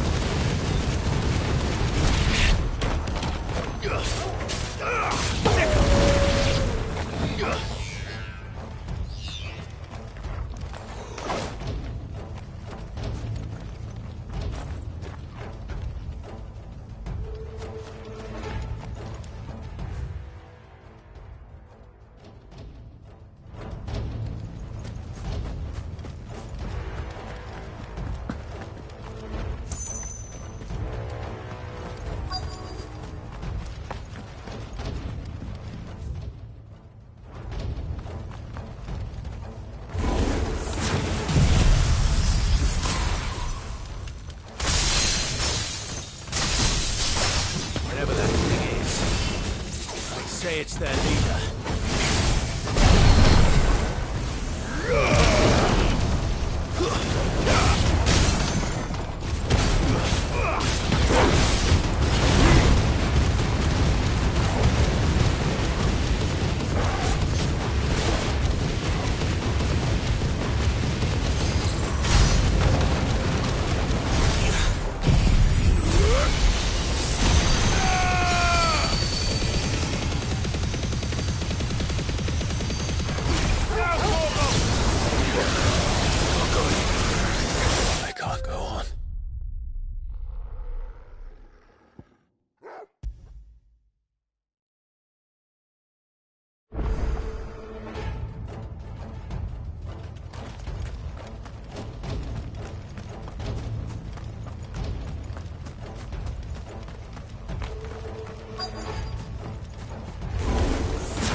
whatever that thing is. Say it's their leader.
Should have stayed in the past. These must be Cyril's colleagues. You have our thanks, stranger. Who are you? Ah, forgive me, my lord. I did not recognize you. You are Lord Rosfield, are you not? We are archaeologians, tasked with surveying this site. When the echoes appeared, our brothers here occupied their attentions. Thanks to them, and to you, we were, for a mercy, able to see our duty to its conclusion. You call that a mercy?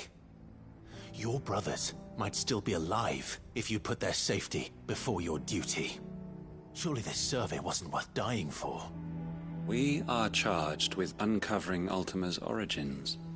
A duty of the highest import, as I'm sure you will agree. And you think your dead brothers would agree with you too? I know they would. They gave their lives for the cause, an honor to which all Undying aspire. Now, to what do we owe the honor of your presence, Lord Marquis? Cyril told me of your work here, and I agreed to collect your findings in his stead. I see. That is most kind. Pray, take them then, with our humble thanks. May the Firebird's flame burn ever in your heart, as it does in ours.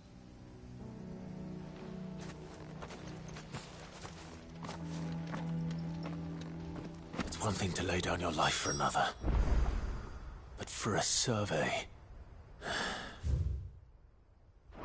I suppose I'd better get this back to Cyril.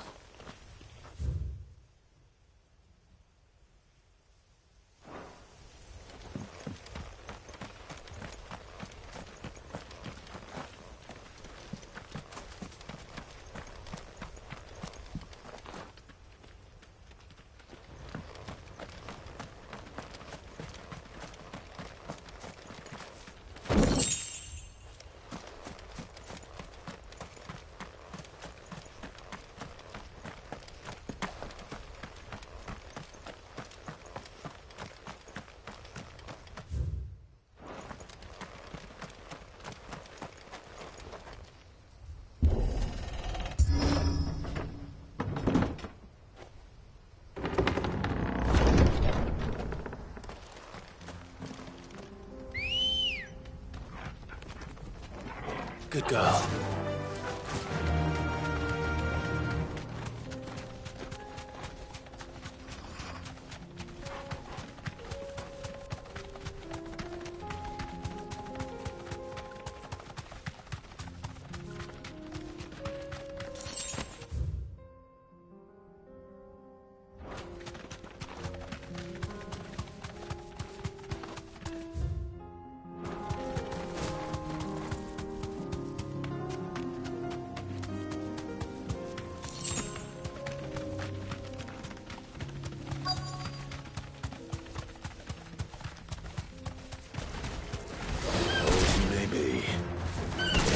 There's still plenty of fight ahead yet.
The sooner it's off my hands, the better.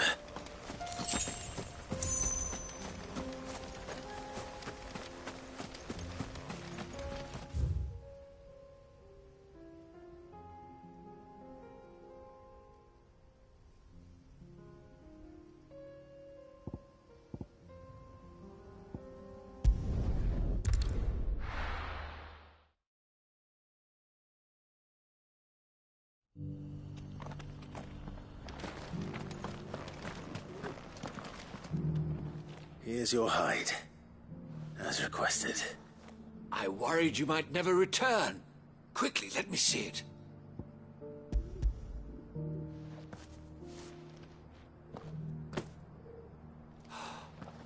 Oh, as supple as a maiden's cheek, yet as adamant as her virtue. This is everything I had hoped for, and more. Clearly, my trust in you was not misplaced. You must be a hunter of considerable talent to have bested the beast with nary a scratch. Join me as my honored partner. With my means and your might, we shall be as wealthy as the merchant kings of Zemeckis. I don't plan on making a habit of this. I'm busy enough as it is. Very well. Though I believe fate had a hand in our meeting, it would be unbecoming of me to beg. Do not allow me to keep you from being about your business. Here, for the hide.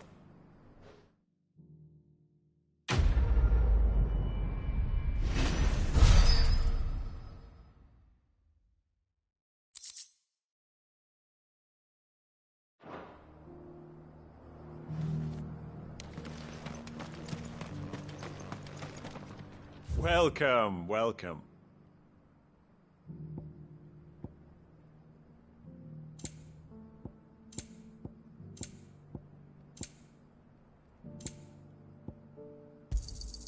Anything else? Of course. Come again.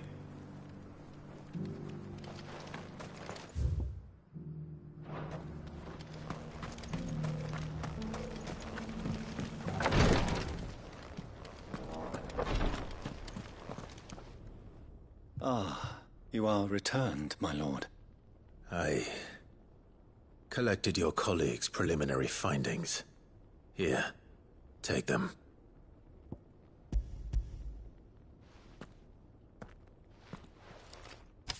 My thanks. I shall study them, and inform you forthwith if I discover aught that might aid you in your fight against Ultima. Cyril, your survey party suffered several losses in Kretov. Losses which could have been avoided, had the others not chosen to complete their work instead of saving their friends. Were these your orders? No. This was their choice. Every Undying devotes his life to the service of the Phoenix. It is our sole duty, and should we die in discharging it, so be it. Even when death is avoidable. My lord, I fear that this is not a point over which it would be fruitful to argue. The Undying have served the Phoenix for countless generations, and your opinion of our methods, however earnest, is not like to change them. We live to serve the Phoenix. Our very order exists for that purpose, and that purpose alone. Cyril, I know that you and your brethren answer only to Joshua, but allow me to offer you a word of advice. It does not further the cause of the Phoenix to have his loyal followers surrender their lives without good reason. Provide your survey parties with an escort, that they might live to do their duty for years to come. Think not only of how you can serve the Phoenix, but how Joshua would want you to serve him. Please. For all our sakes. I thank you for your advice, my lord. If you will permit me to respond, our faith in his grace, Joshua Rossfield, is absolute. And we of the Undying will do what we believe is right to fulfill our duty unto him. As first shield to the Phoenix, I am sure you understand what it means to do one's duty. I do. Then we are of the same mind. And it is my hope that we may continue to do our duty together.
well.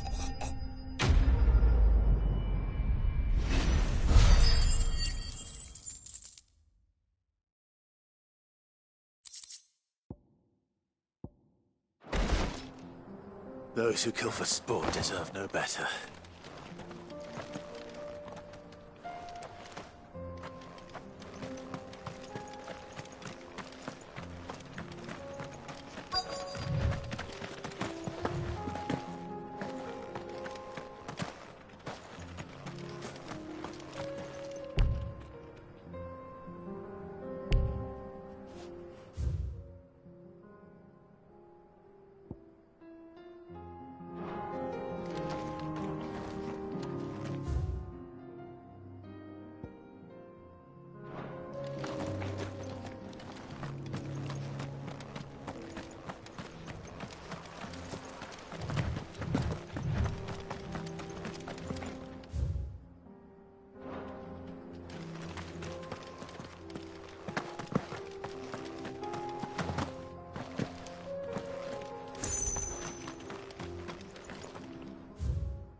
Well met.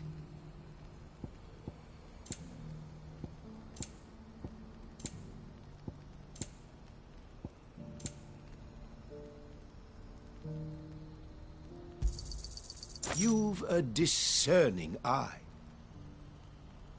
A fine choice. May Gilbert smile upon you. If we're going to do this, we'll need... Clive, your timing is impeccable.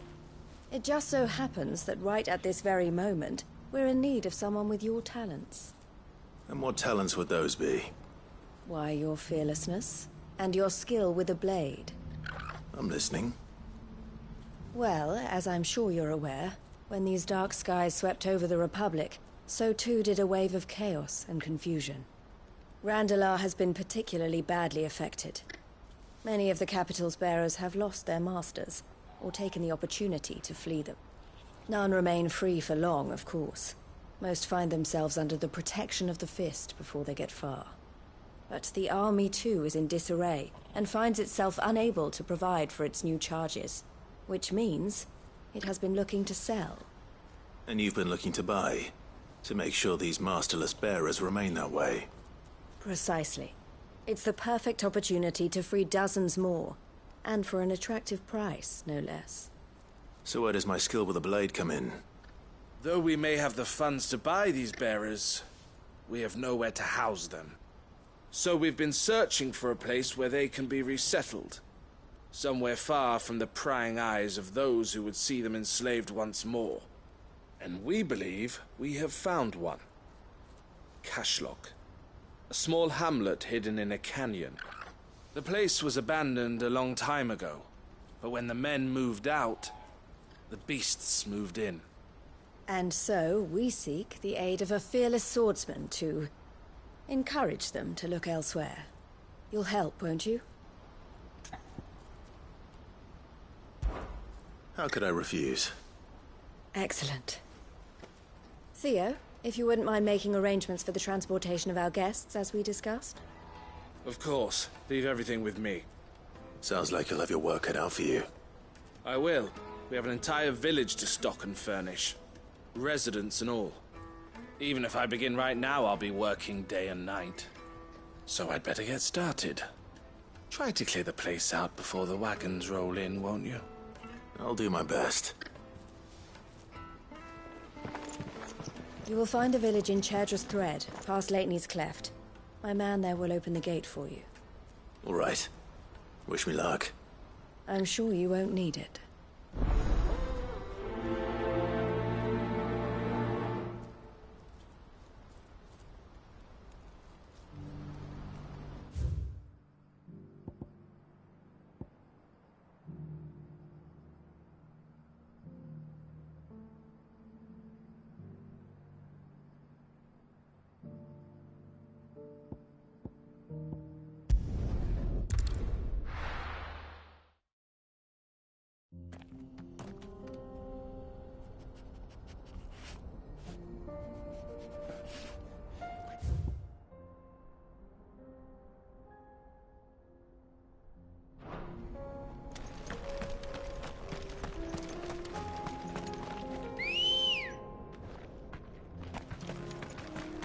Ready, go?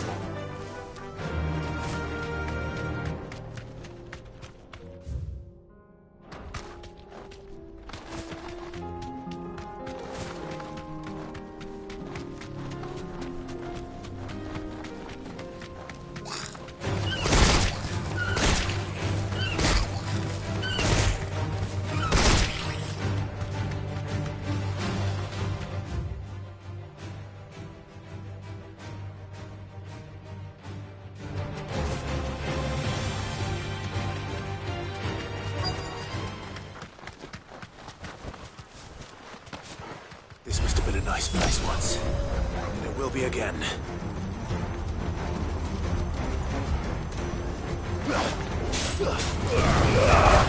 All yours, Torgal!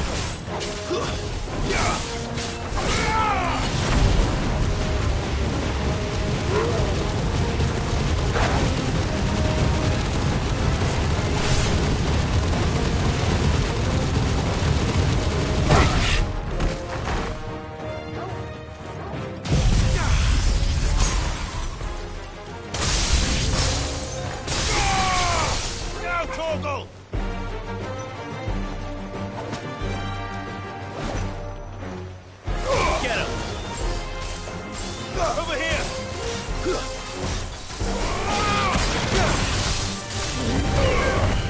Get him!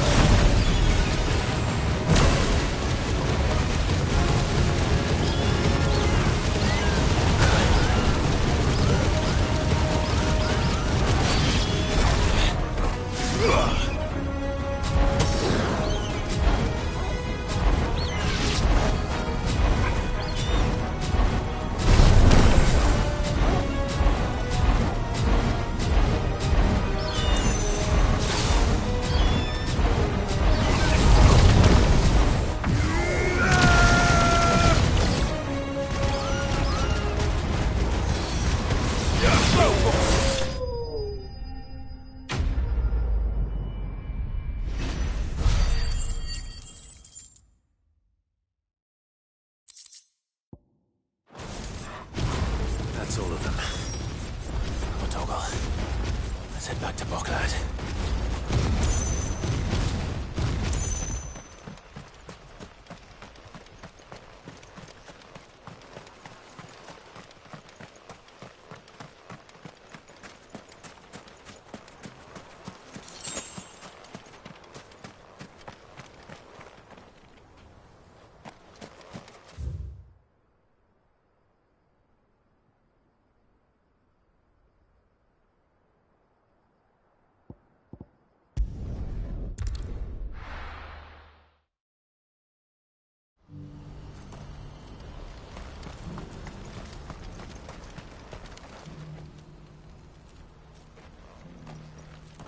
Is something the matter, Theodore?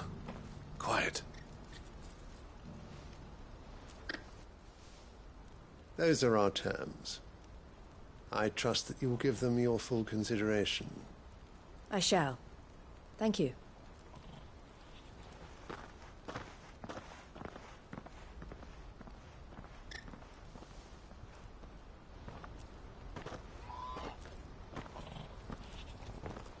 Him again. Someone you know? Yes. And, no. But enough about him. How did you fare down in Cashlock? It's done. The village is safe now. You made quick work of it, as always. I should go and let Eloise know. Don't let me keep you.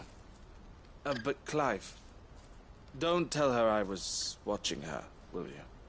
She'll only get upset. I'll explain everything once you've finished with your report. All right. We'll speak then.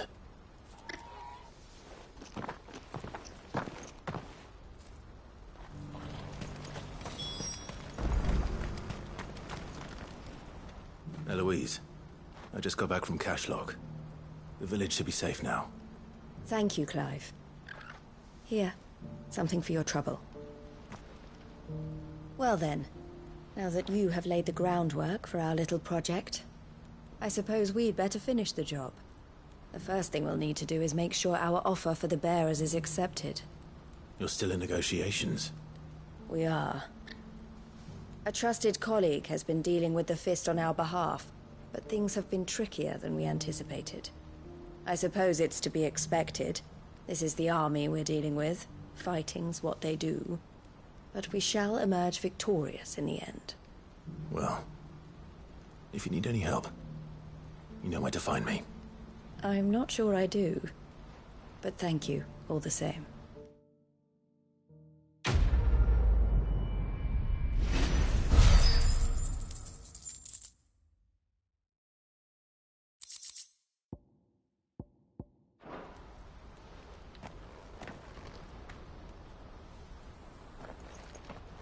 Ah, Clive. You wanted to talk? The man I was watching earlier, the one speaking to my sister. He represents the Silver Peak Consortium. It's one of the bigger trading houses. I don't think I've heard of them. Well, every trader in Dhalmekia has. They operate across the length and breadth of the Republic. And they're still expanding. They've been trying to get Eloise to join their ranks for some time now. And judging by her reaction earlier, I'd say she had half a mind to accept their latest offer. And you'd rather she didn't? I would rather she did what makes her happy. and I would never deny her such an opportunity. Eloise saved me from slavery, and we have striven to save others like me ever since. But this was not the life my sister wanted, nor the one she deserves. I won't let her give up on her dreams again for my sake. She freed me from my bonds, and she must be freed from hers in turn. You're a good man, Theo. I have always been grateful for what my sister did for me, and I want to repay the favor by letting her live her own life. But each time an opportunity to do just that arises, she turns it down. For my sake. She loves you. And I love her. Which is why I want this time to be different. To show her that I don't need to be watched over anymore.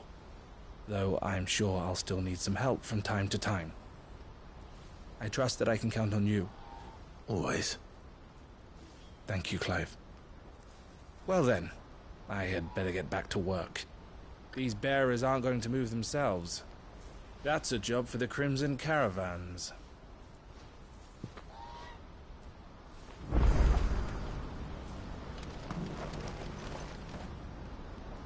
Ah, Clive. You'll be pleased to know that the negotiations are progressing well. That is good news. Yes. Our comrade in Randala has just sent word that the contract should be signed very soon. But I still have much and more to prepare. It's a huge undertaking moving this many bearers at once. You couldn't do me a quick favor, could you? What is it this time? More wild beasts? Nothing like that. I just need you to go over to the caravans and ask El how long we have until the bearers arrive. Find out exactly how much faster I need to get all these supplies moved. All right. I'll go and ask. Thanks, Clive. I owe you one.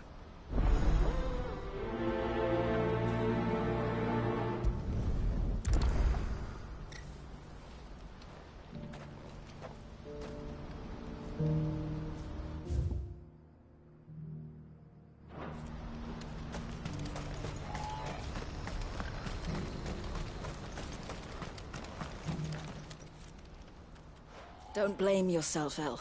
This is their fault, not yours. I know, but... No buts about it, all right?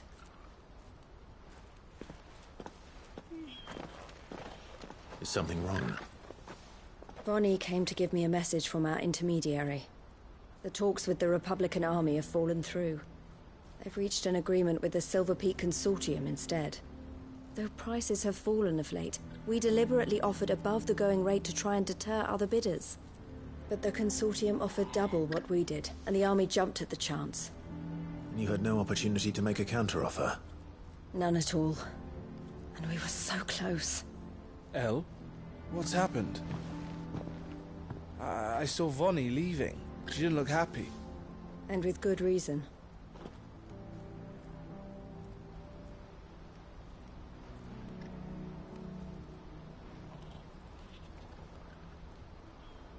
But I thought we were the only ones the Fist were speaking to about the bearers. How did the Consortium even find out about this? It's not so surprising. They have ears all over the Republic. This isn't over. The Consortium will have to sell these bearers eventually, and at the price they paid, buyers will be few and far between. I'm going to Randalar myself. Alone? You sure that's wise? Are you offering to be my bodyguard? How kind. Meet me at the checkpoint near the capital gates. I'll send an owl ahead and request a meeting. You go to Cashlock, Theo, and get everything ready. We've waited far too long as it is. Even if I fail to free these bearers, there will be others. Someone needs to prepare the place and keep any prowling beasts at bay. Oh, and that's me, is it? Well, it looks like I'm following orders till she gets back from meeting the Silver Peak Consortium, who've been doing their best to undermine our scheme. She'll never join them after this, surely. No, she said it herself. She still has plans for Cashlock, even if this one falls through. She means to stay with us, then. I can't say I'm not happy to hear it, but... is this what she really wants? You have to trust her. You're right. It's what she wants now. And if Elle's off fighting for the cause, I should do my part too. So I bid you farewell and safe travels, my friend. I'll gather my men and leave for Cashlock. We'll make sure the place is well stocked and defended. You go to Randala and see if you can stop my sister biting the Consortium's heads off. If she won't consider her prospects, someone has to. I'll do my best.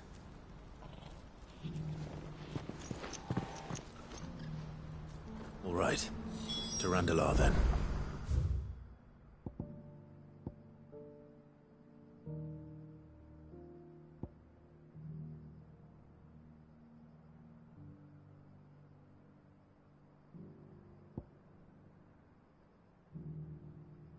I'd better not keep Eloise waiting.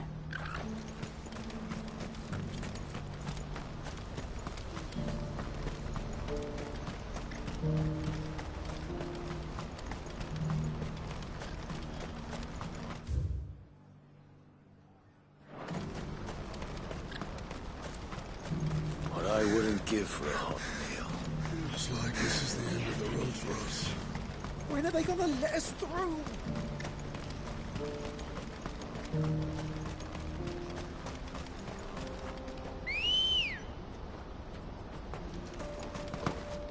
Ready, go? Faster!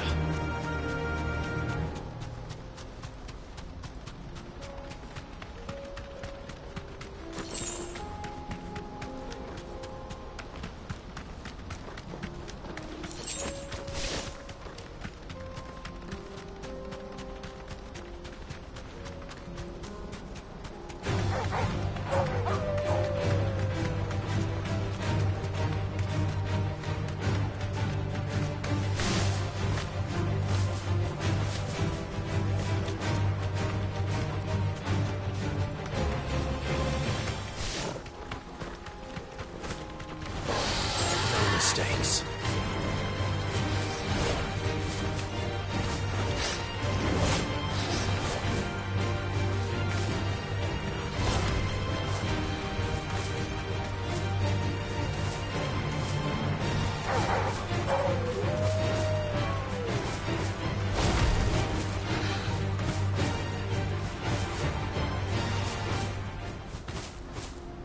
I can walk from here. Enough of you out there.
I hope I didn't keep you waiting. Did you arrange to speak with the Consortium? Here they are now. You wish to consult with me? I did. It's about the bearers you recently purchased from the Fist. We had all but finished making arrangements to buy them ourselves, and then you stepped into the fray. You misunderstand. The Consortium had an interest in purchasing them from the very first. It was only our regard for you that kept us from bidding. But your hesitancy in accepting our offer to you suggested that the regard was not mutual. And so we resumed our business. I did not hesitate. I am simply not inclined to make such decisions without first giving them due consideration. But what is done is done. Come then.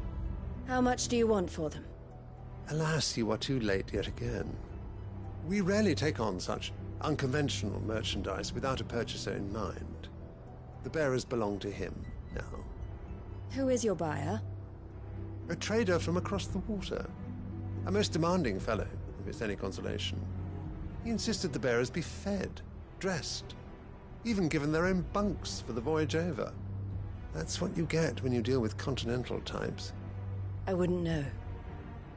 Oh yes, the culture on the continent is quite different to ours. They pay good money for bearers not fit for the knacker's yard, and treat them like kings.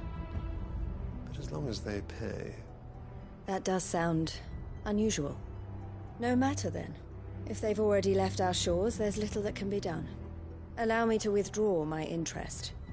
And with it, my interest in joining your organization. My associates will be sorry to hear that.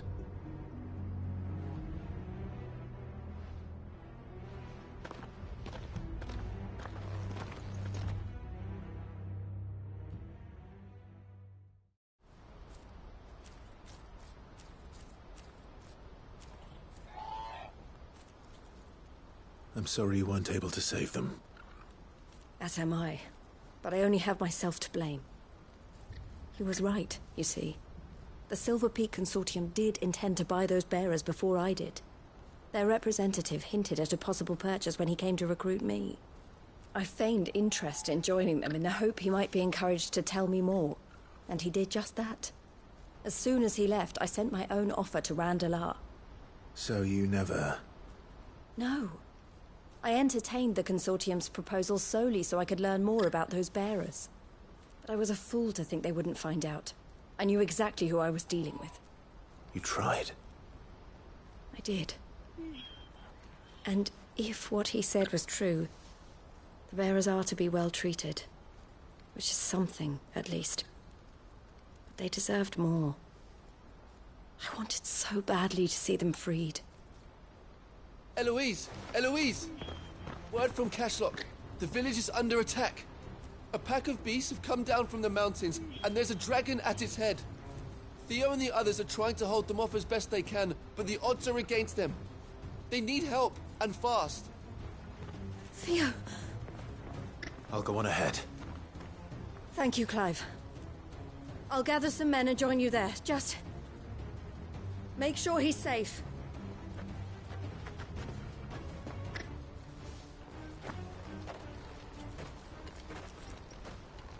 Hold on, Theo.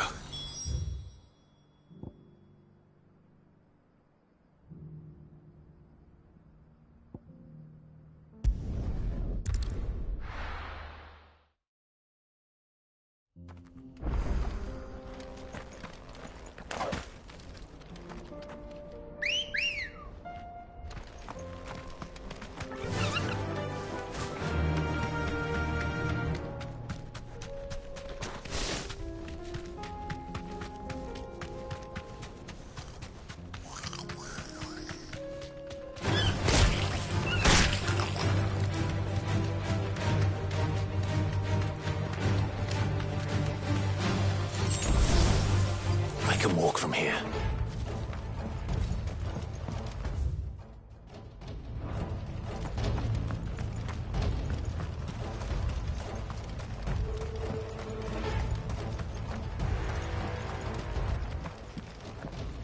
Where's Theodore? Upriver! He led the dragon that way to keep it from the village, but the whole area's flooded with ether. We just have to pray he makes it out in one piece. I can do better than that. Torgal, with me.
These creatures have already turned.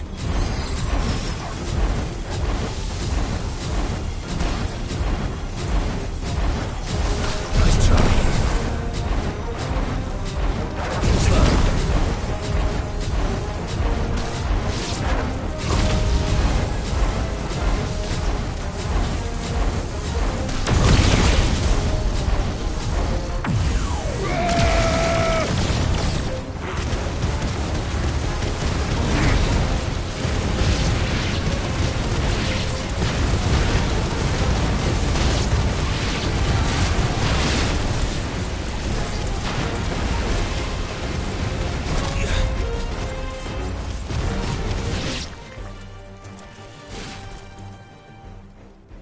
Can't waste any more time.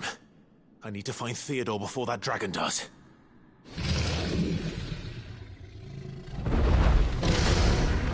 Looks like it's found me. This thing's turned as well. This isn't going to be easy.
Theodore, you had me worried for...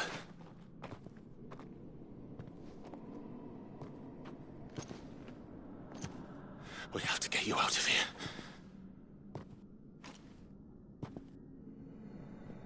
I think it might be a little too late for that.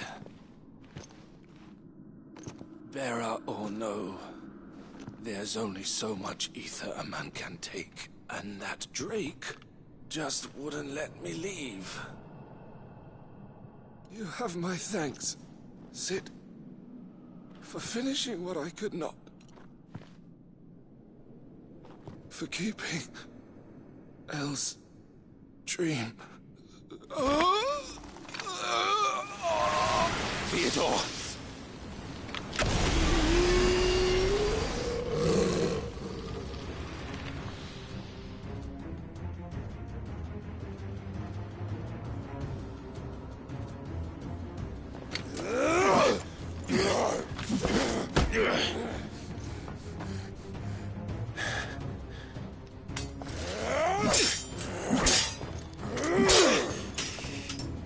Don't make me do this. Stop it, Theo! Stop! Stay back, Eloise! He's turned. And so will you!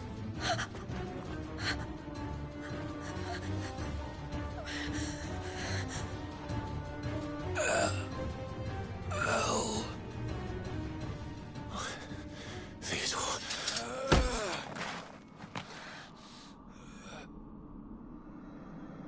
Take care of my sister. Theodore, wait. Goodbye, Elle.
Thank you, Clive.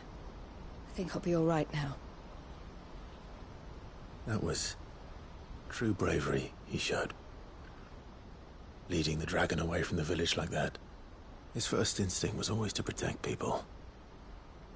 To put others' well-being before his own. And now he's gone. Because I sent him to that place, against his will. It wasn't against his will. He was ready to do whatever it took to show you he could stand on his own. So that you would finally be free to live your own life. To live my own life? He never could come to terms with the choice I made. What exactly happened? You once told me Theo was the first bearer you ever helped.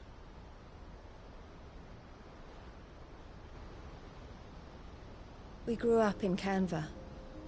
We were born to one of the great trading houses. And I was chosen to inherit the family business.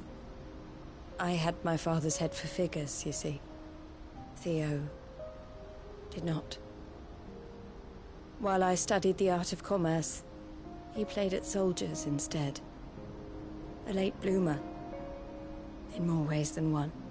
For unlike most bearers, it wasn't until his 15th summer that his powers awakened. My parents tried to drive him out of the house and into the care of the constables. But before they could, I took him into mine. Theo told me something else. He clearly admired your devotion to the cause of freeing others like him from slavery. But he said you deserved a better life than this. He wanted to free you from what he called your bonds, just as you freed him from his. I would be lying if I said I had not wondered from time to time how much easier my life might have been if I had allowed Theo to be taken and devoted myself to the family business instead.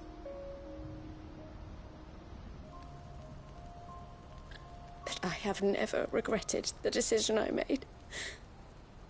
Being with my brother meant more to me than tradition or reputation. I only had to look at him to remind myself of that night, and the choice I made, and the fact that I would make the same choice again in a heartbeat.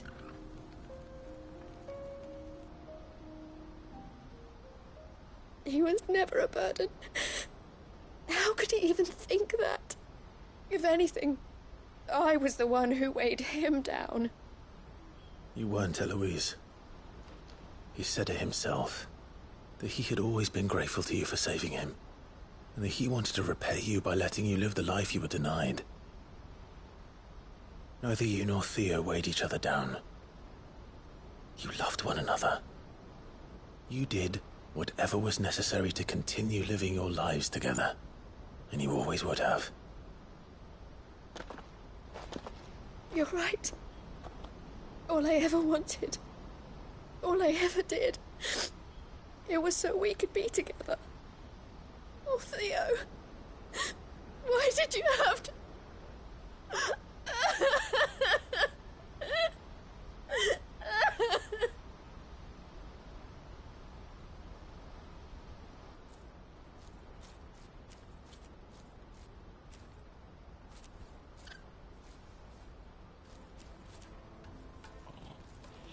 I know Theo wanted me to move on, but I'm staying here at the Crimson Caravans to continue our work. We can make a difference here. We can help people, save them. I need nothing more from life than that. So I'll carry on doing what we do, ensuring that goods, people, bearers get where they need to be, bringing smiles to people's faces just like we always have, and to Theo's. Wherever he is. This is the life I have chosen. The life I will always choose.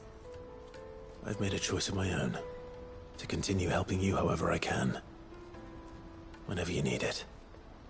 Thank you, Clive. Let's go on together then. For Theodore.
What are you after?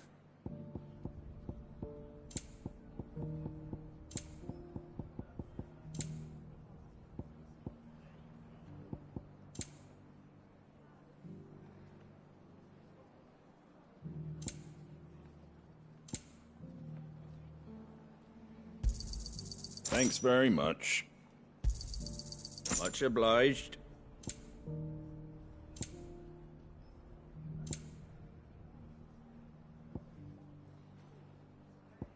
Fare thee well.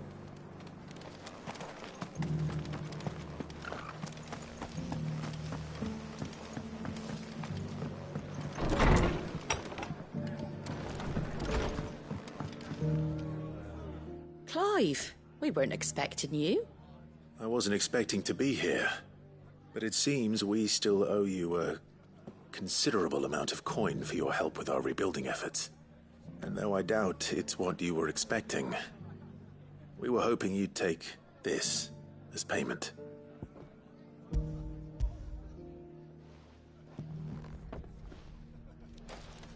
A star ruby? I can't accept this. It's worth at least twice what you owe me. More if you can find yourself the right buyer. Think of the difference as interest. Interest? If word got out I charged that much, no one would ever borrow from me again. Anyway, why are you the one here asking me about this? I'd have expected Otto. Bit much sending the Lord Marquis out to settle your debts, isn't it? The old goat working himself to death again? Something like that. Most days I think he's the only reason the hideaway's still standing. Same as always, eh? Back when the place was nothing but a twinkle in the eye of a recently retired Lord Commander, word is he was the first one Sid reached out to.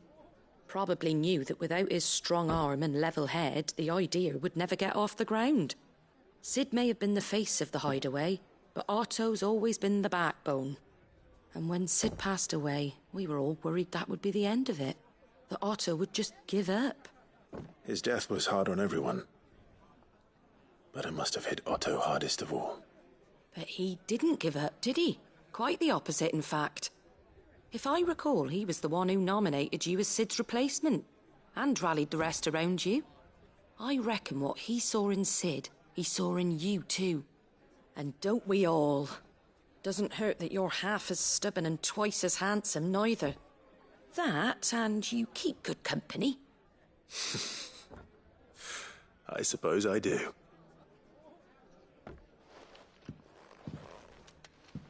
Goat will want to know the stones were delivered, if he's still with us.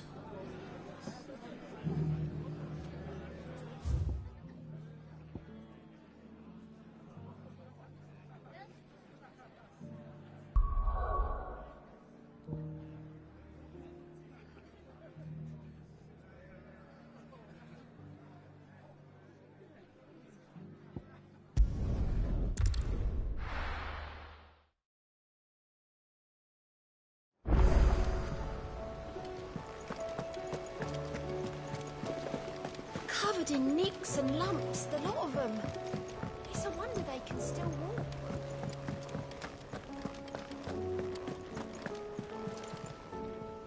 Goat. Still alive, I see. So Lady Karen accepted the ruby. Ah, about that. I tried my best, but she was just too stubborn to take it. She threw it right back in my face, in fact, and told me I could stick my stupid stone where the sun don't shine. Karen refused payment. I hope it wasn't something I said. I'm sure you were as tactful as ever. Let me see what I can do. Oh, wonderful. I hope you have better luck than I did.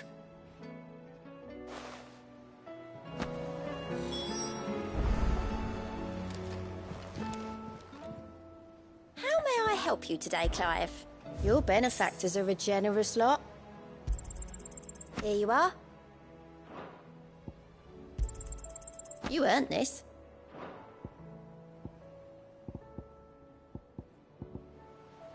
Best of luck out there, Sid.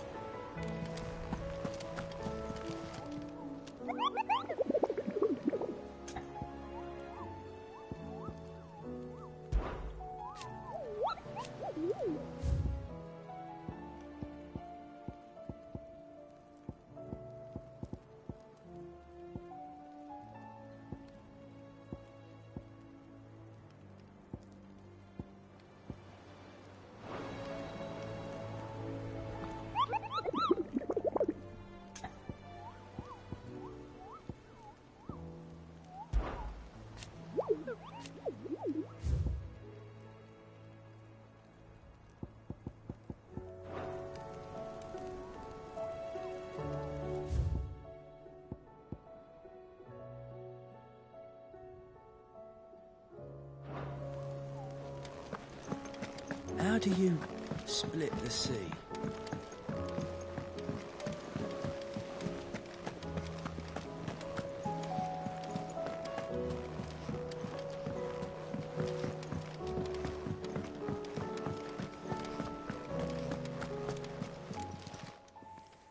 Lady Karen, Goad tells me you weren't happy with our offer. Would you prefer the debt was repaid in coin? What debt? I don't recall lending any of you lot me hard-earned gil. I may have tossed a talent or two in the Hideaway's coffers, but those were donations, and you can hardly call it charity if you go asking for it back. Of course not. But one good turn deserves another. And our circumstances have changed. Surely you wouldn't shun the gratitude of a pauper who happened to have become a prince. Oh, so you're a prince now, are you? Fine. But I'm selling it and taking what I'm owed, then you're getting the rest whether you like it or not.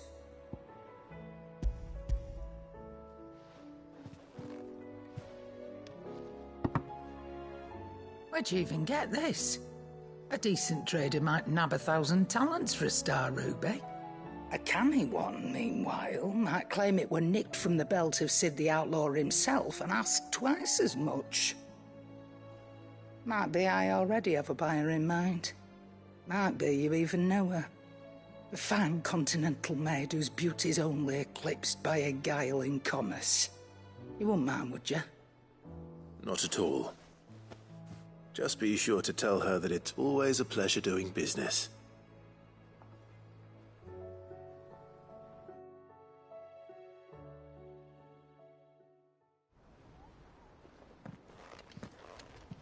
I hear you ended up delivering all 3 stones. Thanks to this lump. I sometimes wonder what I pay you for. Speaking of which, I still haven't been paid last month's wages. Oh, so you remember what's owed to you then? Get your ass behind that disc of yours and don't get up before those ledgers are square. Right away.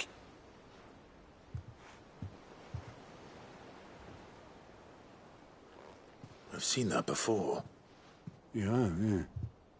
Plenty of times. It was the only goblet Sid ever used. Either out of habit, or because the filthy sod couldn't be bothered to find a clean one. I knew so little about him. Like most people. Martha and the Dame both seem to have fond memories of him. Huh. I bet they do. How long did you know Sid before he... Before he died. 20 summers, give or take. Back in the day, I was a purser on a trade ship, which is where I met him. He bought passage to... I forget where.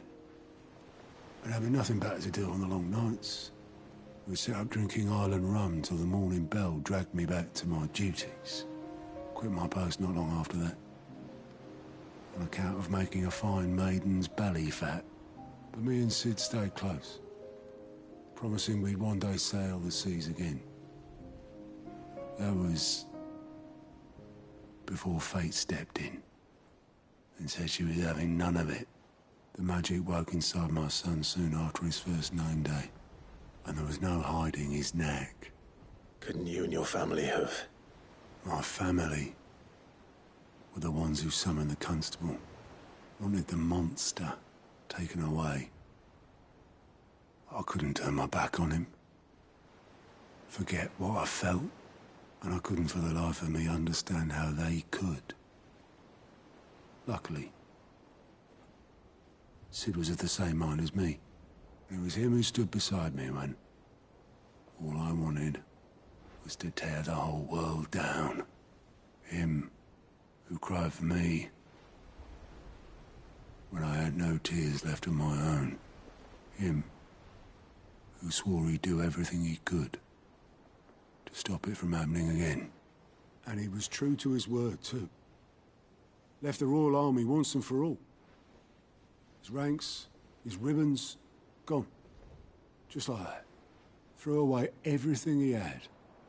All to right a wrong that no one else had the courage to face. I knew then I'd follow that man to the ends of the earth.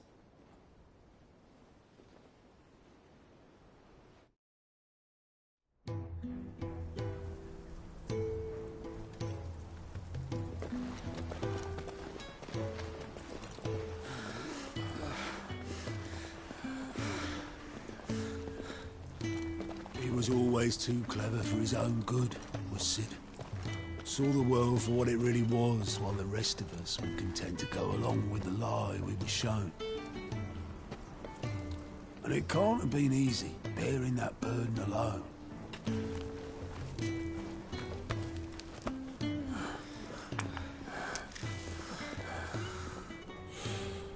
But he didn't let it stop him. He never lost faith in what he believed was right. And that gave us faith in him. Faith he'd steer us true. So I swore to myself that I'd always be right behind him, ready to catch the stubborn sod, if ever he should fall.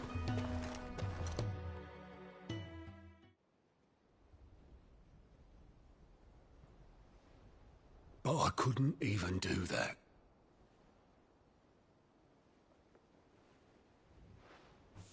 Ignore me. Just the ramblings of a tired old man. Leave that lot. I'll tidy it up in a bit.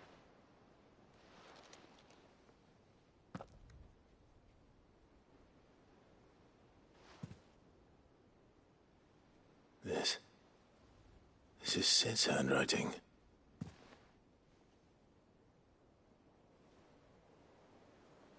Dear Otto. I may be drunk, but I wanted you to know this place would be fucked without you. I love you, you grumpy old sod.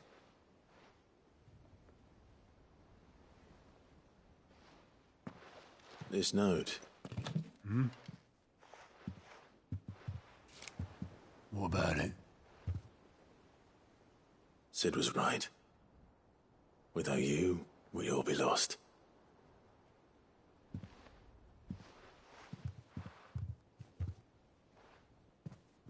He should have bloody well said so then. Just once. Before he went. But then, why would he? Him, or anyone? I'd only have told him to piss off.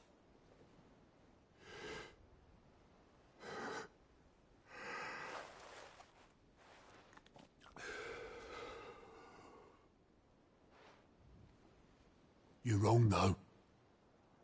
Both of you. It was never just me keeping the hideaway afloat. It was all of us. I just shoved people in the right direction. I barely seem to be able to do that anymore.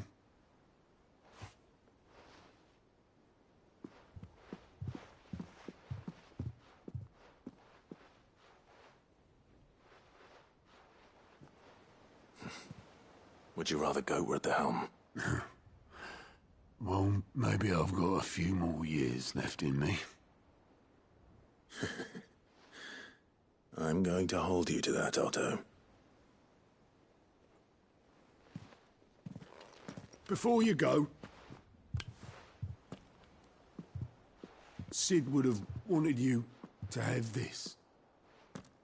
But that's... This'll do me just fine.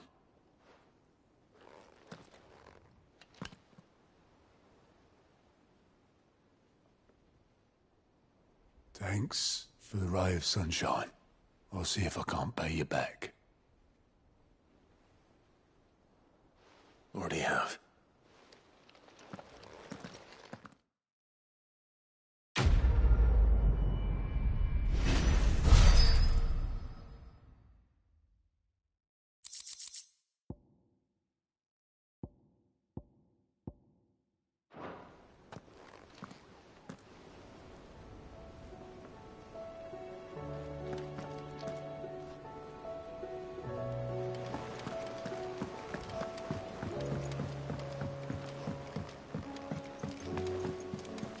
covered in nicks and lumps, the lot of them. It's a wonder they can still walk.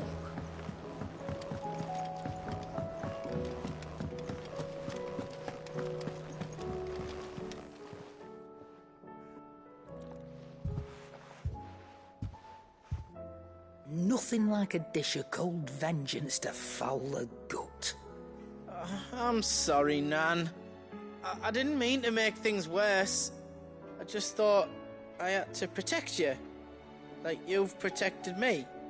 Aye, well, someone had to. Your parents certainly didn't give a whit for your well-being.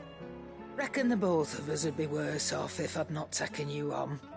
You've always been me right eye, Goots. And I'd have you stay that way. So don't you dare go looking for trouble again. Well, I will. If you ever need help, I'll do it again and again, and you can't stop me. Why, you big lump. Fine. Play the hero if it makes you happy. Thanks, Nan. I won't let you down. There's nothing he wouldn't do for you. That's as maybe. But if he's ever to make his own way in life, he'll need to start looking out for himself as well. Till then, he'll need people to watch his back, just like you did in Dalamil. Don't think I didn't appreciate that. Of course. His family. Stop it. You make me one good eye, mister. I don't go thinking that'll do you any favours. A potion today'll cost you the same as it did yesterday.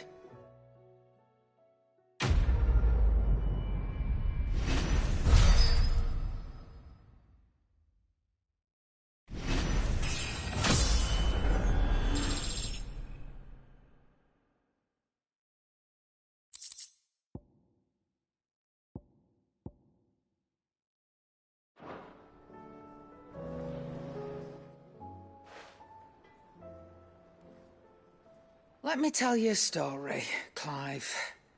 All right. Them rumours wet legs were spreading. Might be they weren't just tales plucked out of thin air. You see, there were a time when I weren't too particular about who I sold steel to, so long as they paid me the right price. Some women lust after blood, others after flesh, but me, I were always one for gold. And to satisfy that lust, I sold to opposing armies, stabbed my every client in the back, made myself the most hated woman in the twins. But then one day I met a man who made me a different kind of offer. Said he'd give me access to a realm-wide community of like-minded individuals in constant need of steel and sundries. On the condition I sold to him and his alone. Was that the first time you met Sid? Aye. And I fell right into his damn trap. He was true to his word, so I ended up being true to mine. And I soon started making the best profits I've seen since taking up the trade. And all without aiding or abetting any outlaws. Except Sid himself, that is. Told me about his plan to topple the mother crystals, you know. Said that with them gone, the realm would want for all manner of things. An opportunity for the likes of me to mint gil. Why, I reckon an enterprising individual could find himself the richest dam in the twins. And that's when he had me. I emptied my stores that day and moved into the hideaway proper. And the rest, as they say, is ancient bloody history. A dozen years on, and I'm still not the richest dam. Not for lack of trying, mind. But I can say, I have never been happier. You've all shown me there are some things more precious than gil. That there are. So don't you go messing it all up. Or you'll have me to answer to.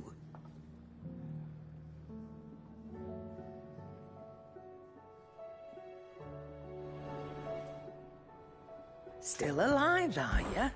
If you're gonna buy some, be quick about it.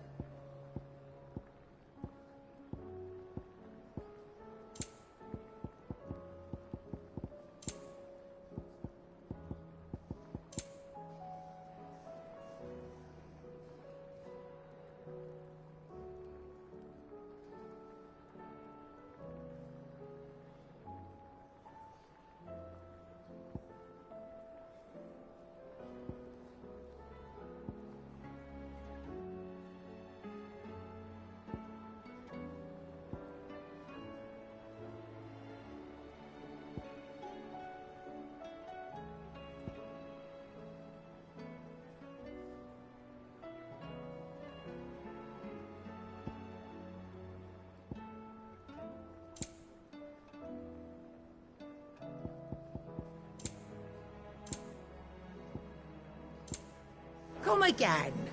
Or don't. I'm not much bothered either way. Trouble with your gear, or... So, will it be?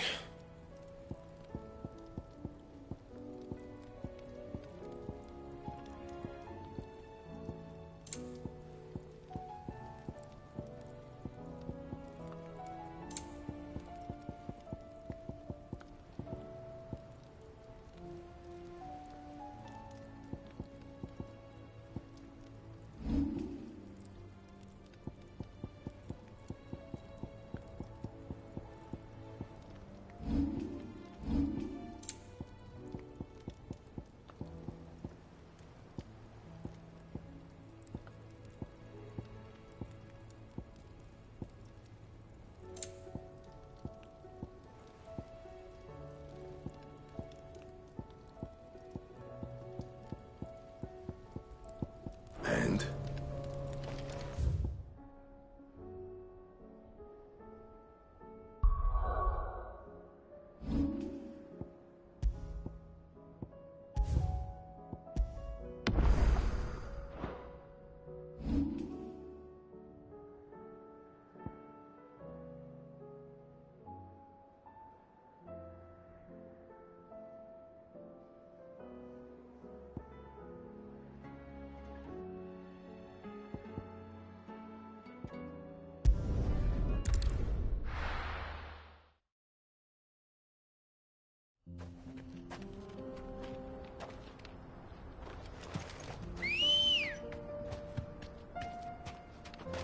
Let's go. Fly, Ambrosia.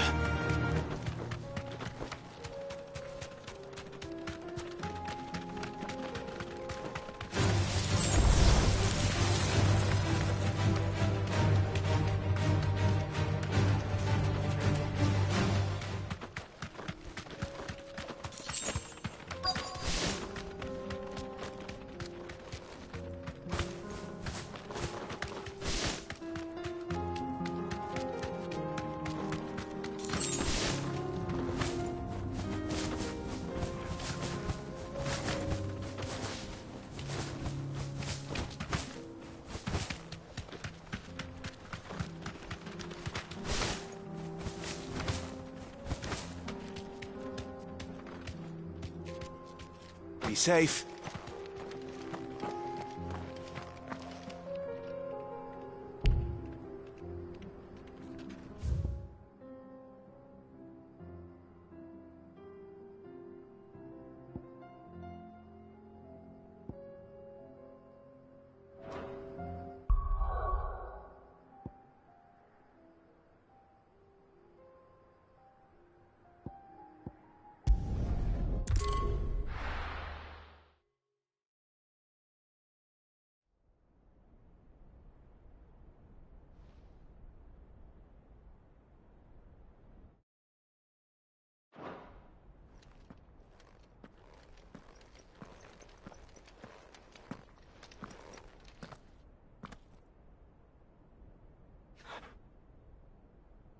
I've come for you, Barnabas.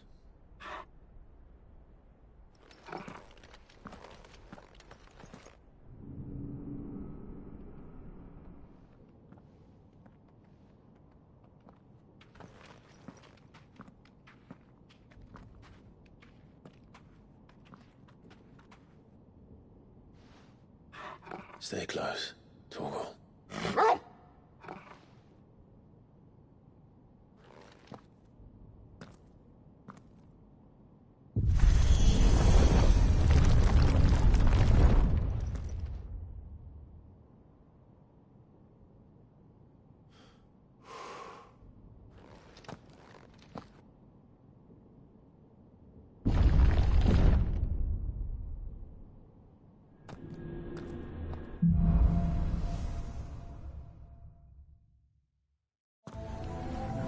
The tower.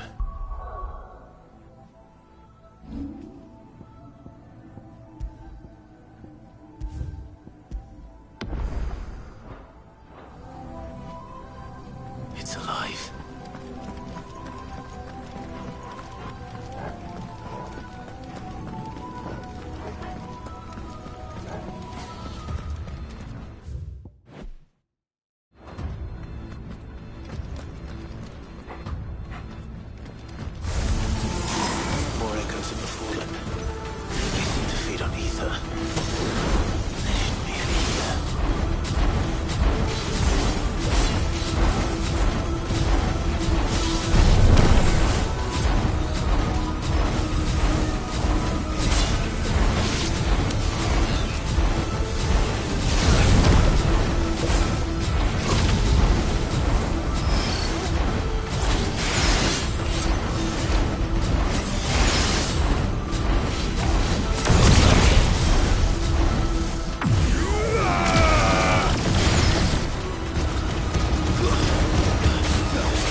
This one.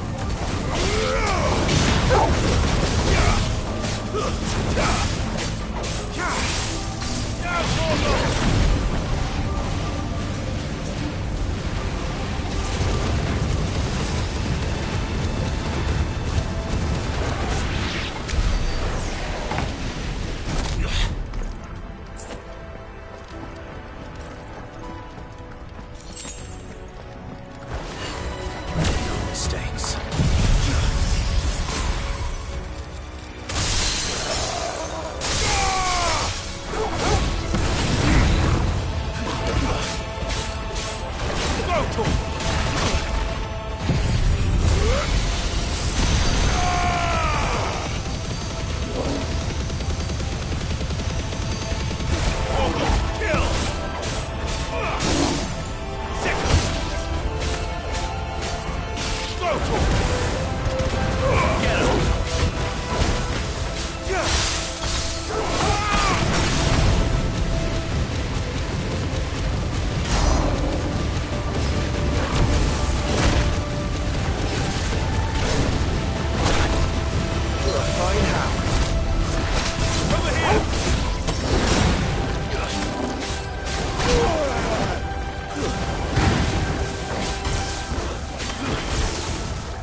If I were Barnabas, where would I be?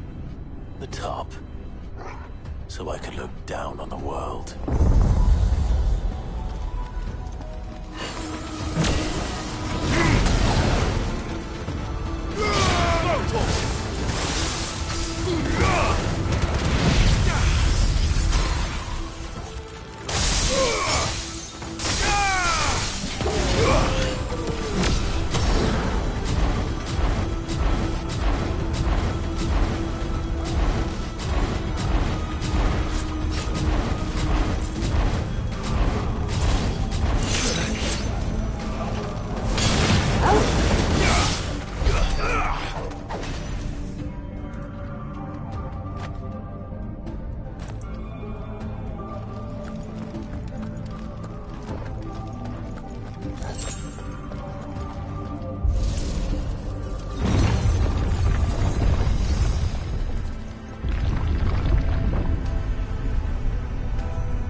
It's over.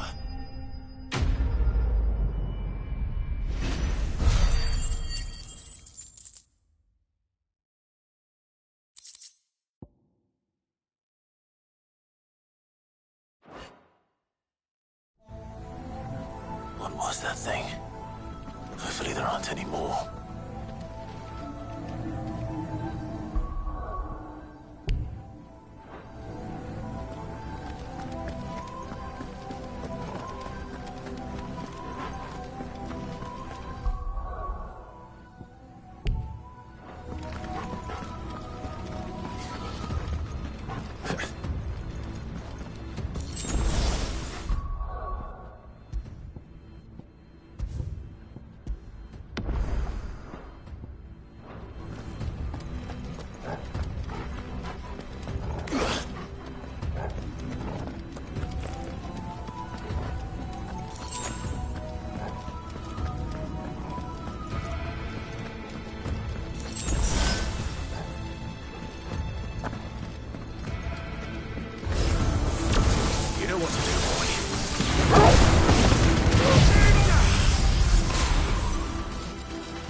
Almost there.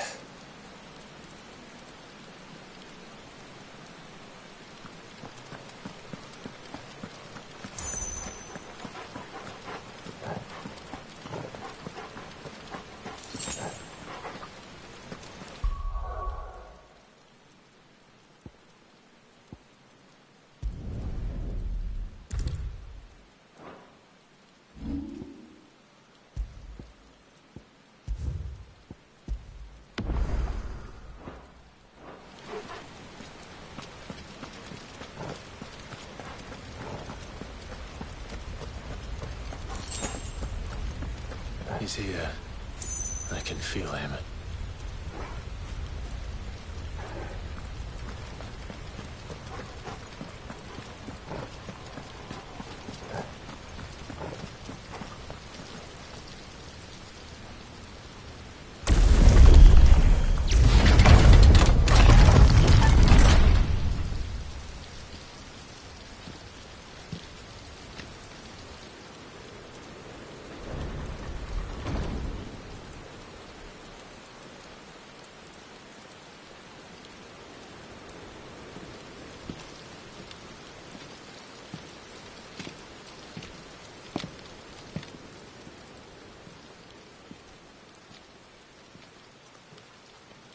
Why?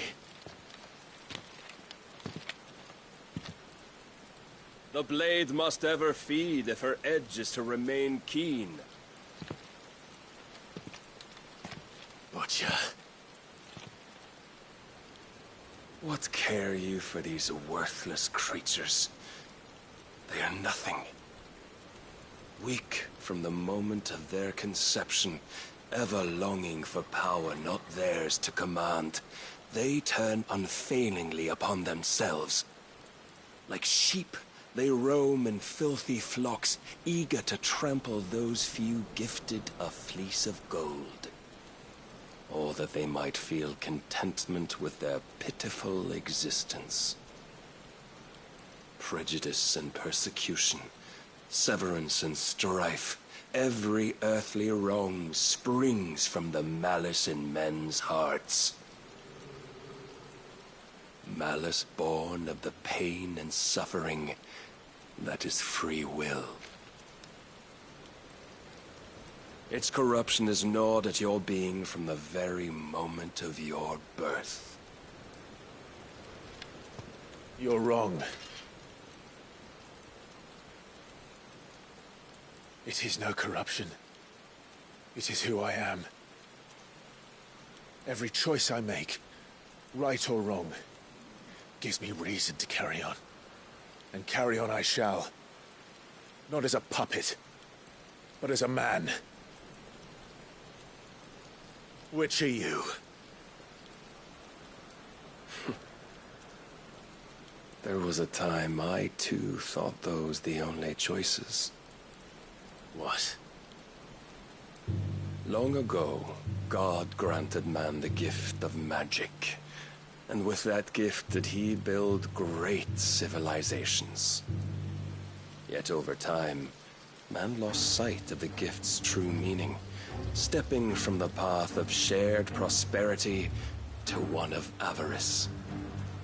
He abandoned his creator for sword and flame, and through his folly, beckoned the blight. Yet, there were those few who refused to turn their eyes from the heavens, and they prayed to God that he might lead them back to righteousness. And the Lord, he did answer.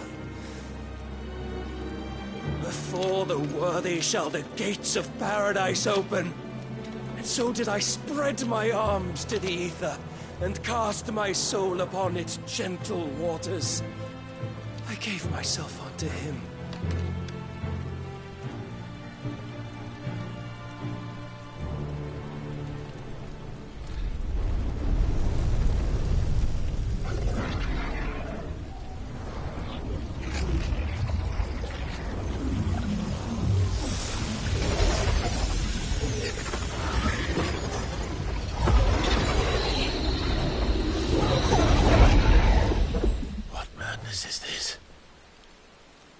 my worth proven, the Lord charged me thus. If your kind are to find salvation, they must be made to serve. You see, paradise lies but a single step away.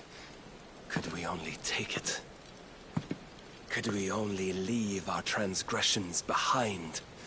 For none save the pure of heart and mind may set foot in the new world. I will save us. But it all begins and ends with you. You are the key, Mythos. And with this humble offering, shall I prove my faith once more. So you forsook your kingdom. You forsook yourself to serve. Tell me, how is that living?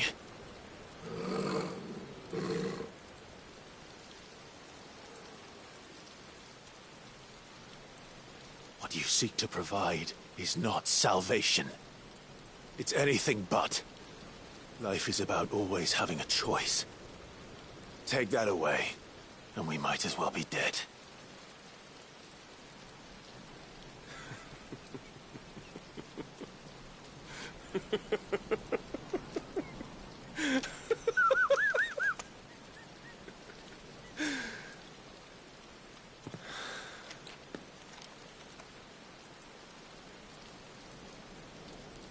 Very well.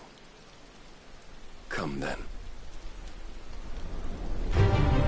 Show us the strength of your will. It's not the strength of my will that should worry you, but the weakness of yours.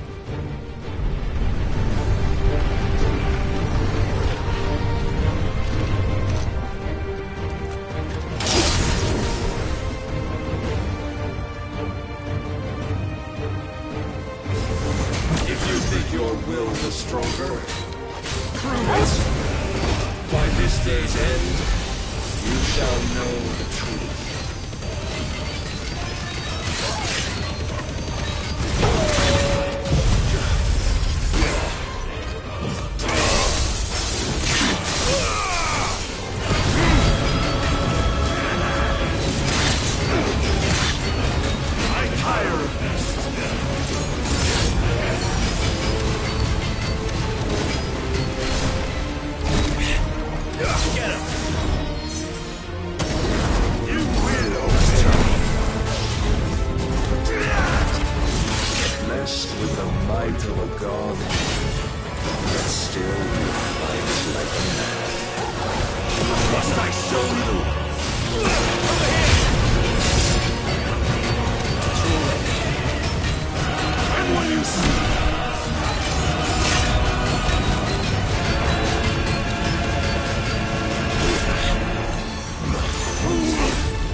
God chose you to serve as his vessel, and you cling to this foolish notion of hope when there is none.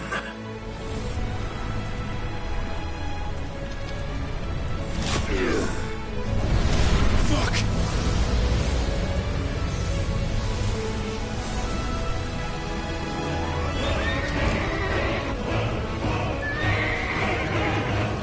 Desperate, are we?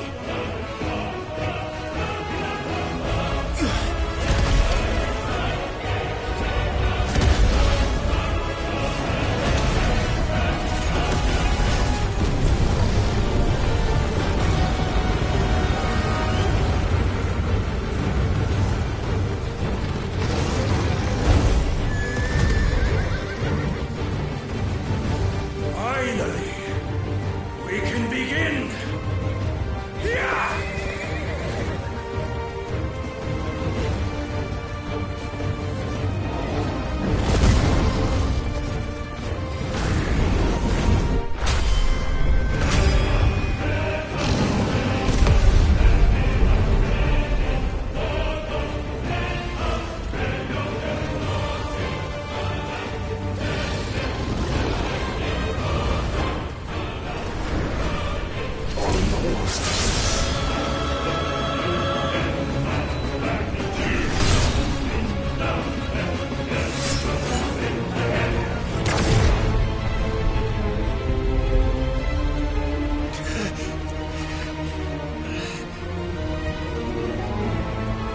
have been shown the path.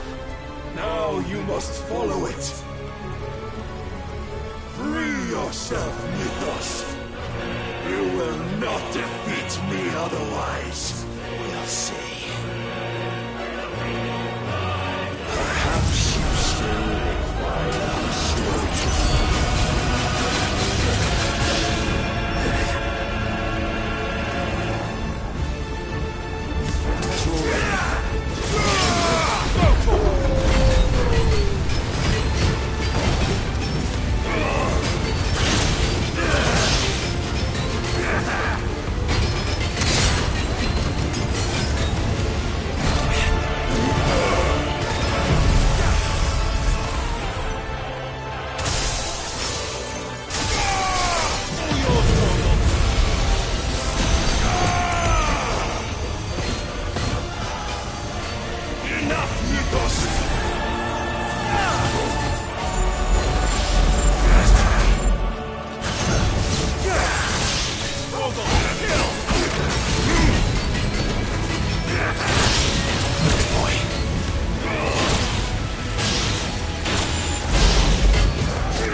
Defeated?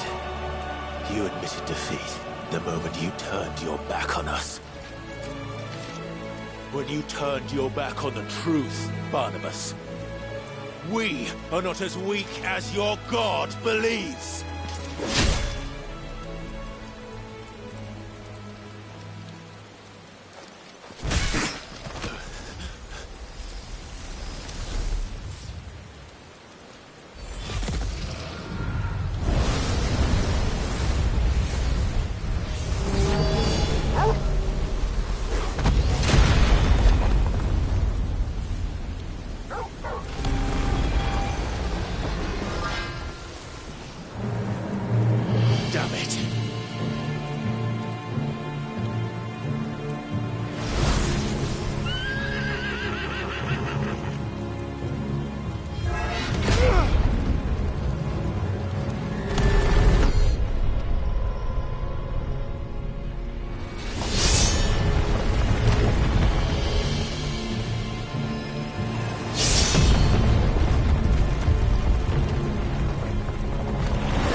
What are you waiting for?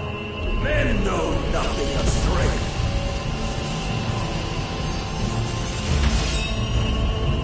But you will.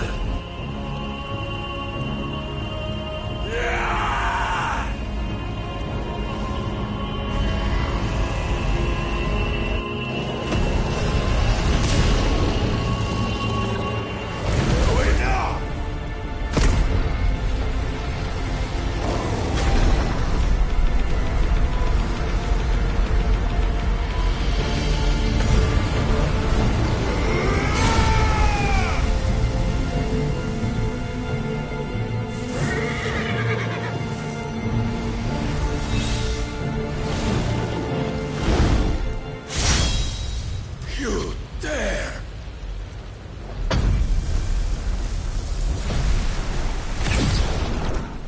Could it be you have made a weapon of your weakness? My apologies.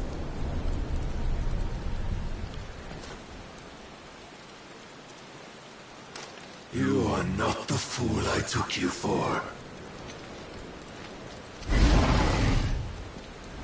And so it ends. No!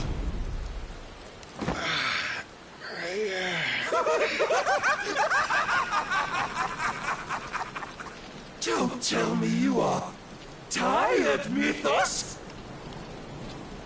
Your stubborn defiance has stirred my long-becalmed heart, filling it with a joy that I have not known for generations! I had thought the tantalizing kiss of self-indulgence a dream forever out of reach. And now that its sweet ruin courses through my veins, I shall not be quick to relinquish it. Show me your work, Mythos, that I might revel in it!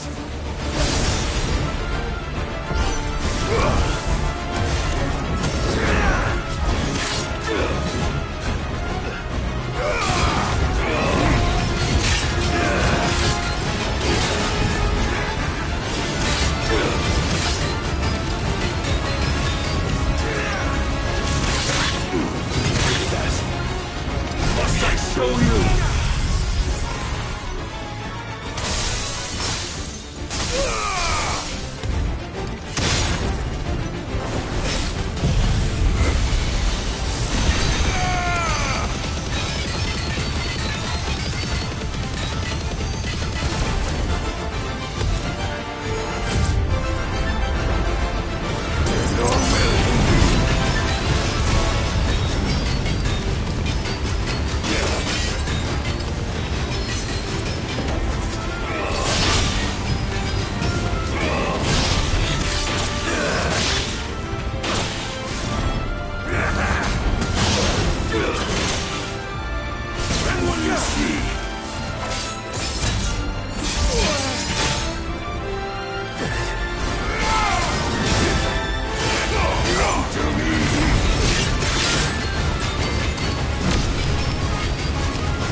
Disappointment of lesser rivals, but no more.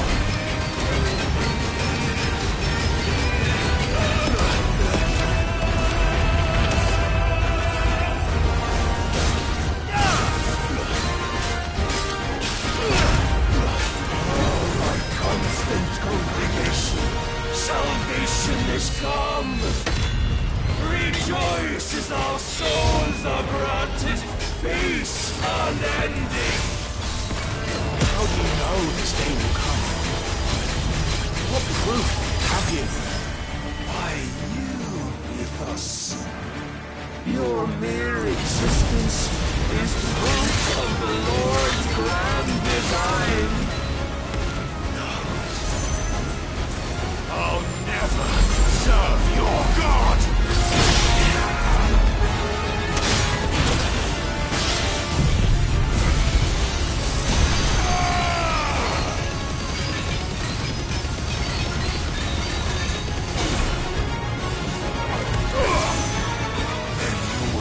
never know this power.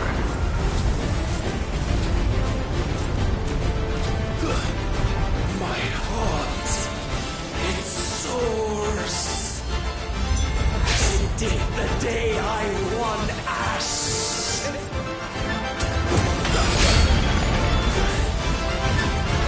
Since then, many have sought my crown, Ethos, but none could wrest it from my head.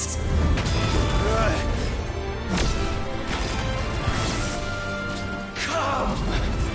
Have you the strength? Have you the will?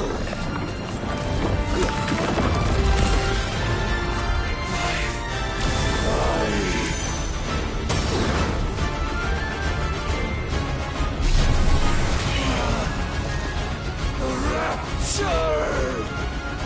I am yours, Mythos. Claim me as your prize! And another!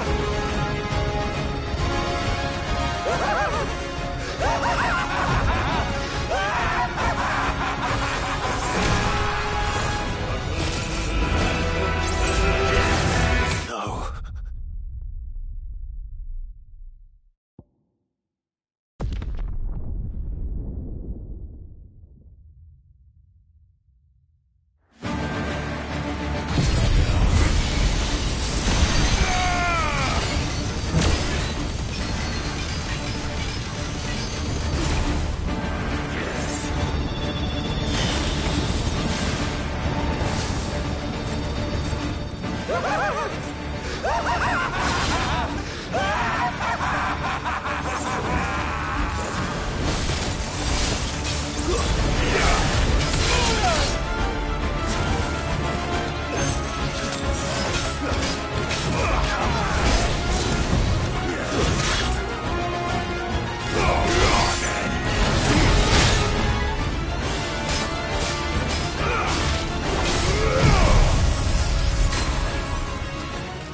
Is at an end.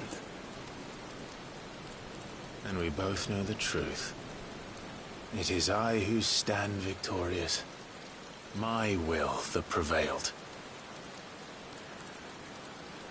Your will? No. It was his. Clive Rossfield.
Perhaps there is strength in will. Would that I had not relinquished my own.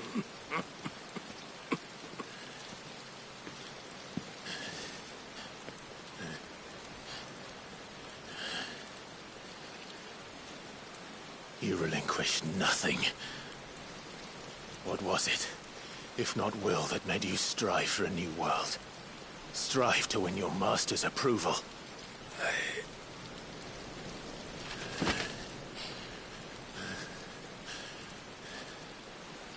You were shown a fantasy, and you chose to believe it. But you were wrong. There is no world, but the one we live in.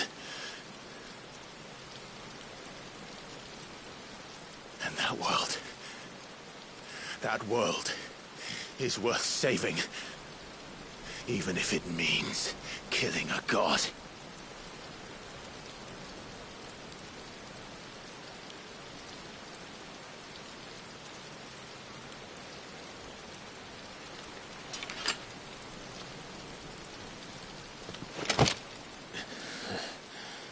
Bold words. From one who has served the Lord so well. This is pointless.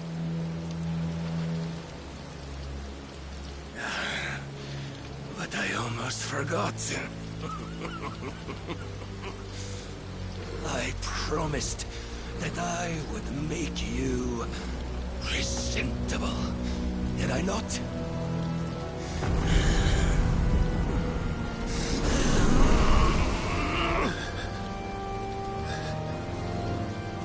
We shall fulfill our destinies, just as the Lord's Mother Crystals have fulfilled theirs. Come, Clive Rossfield. Take what is rightfully yours. Become one with God. No.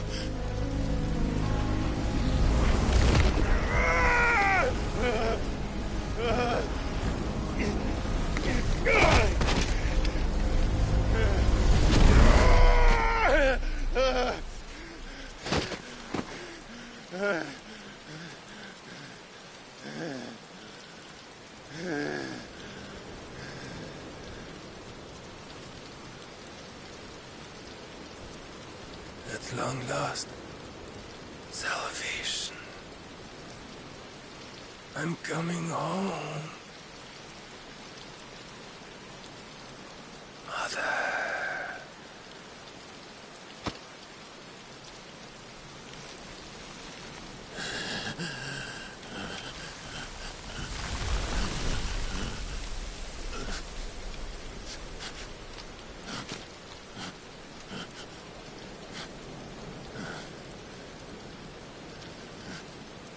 Tell me, how does it feel? Show yourself! Face me! How does it feel to consume your rival's strength, to gorge yourself on their being, to edge step by trembling step ever closer to the divine? With or without a will, you are still but a vessel, our vessel. Behold, how your body shudders in anticipation of its fate.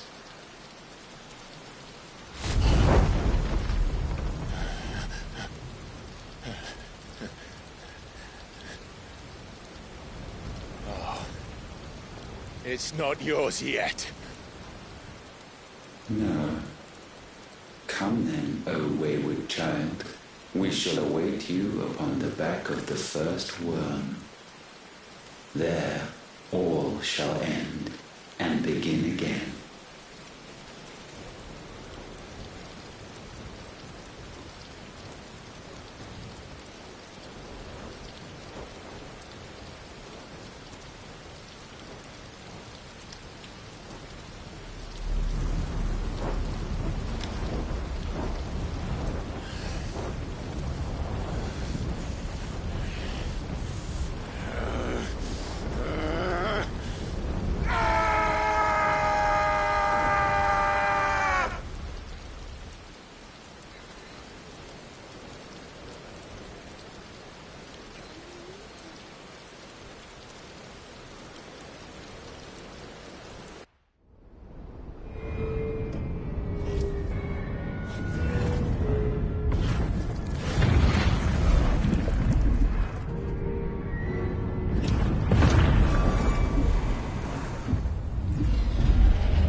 me of them! Since when was Eugenhammer one to hide when there was a fight to be had? Since they stripped me of my rank and banished me from the battlefield. Now I'm stuck wiping the backsides of Lisbon while the city burns and my wife tells off the man half my age! And then you turn up! What the hell are you doing here anyway?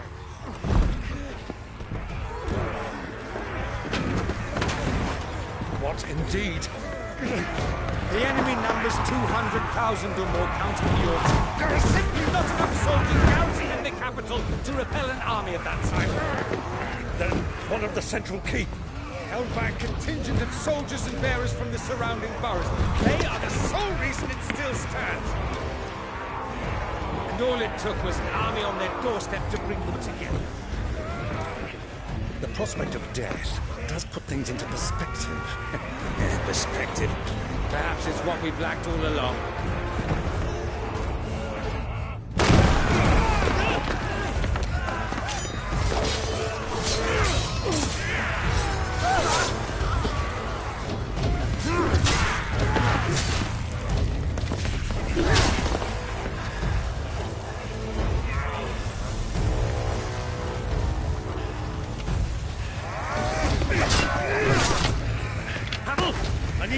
Some of your best men, preferably all of them. My best men? Does it look like I'm able? I admit this might not be the most convenient time, but my nephew's in trouble, and I may have already promised him your help. Your nephew, the outlaw? Never! My soldiers have better things to do than die for nothing. And you and he are of the same mind. I fights for the opposite. He fights for a world in which we shouldn't have to live and die for nothing. And he fights today to give us all a chance of a better tomorrow. Be that as it may, a handful of men cannot stand against a kingdom.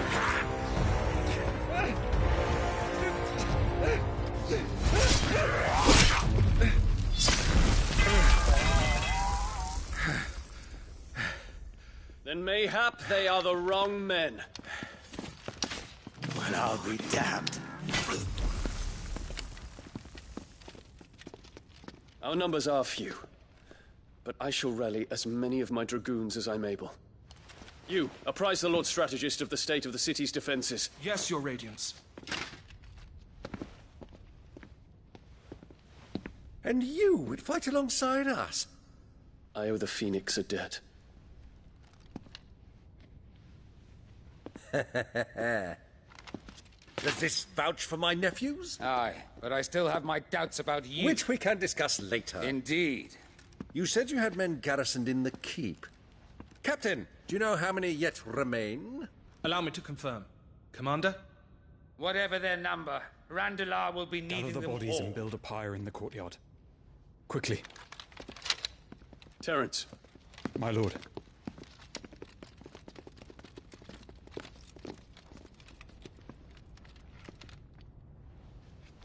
You will find a girl there. A girl?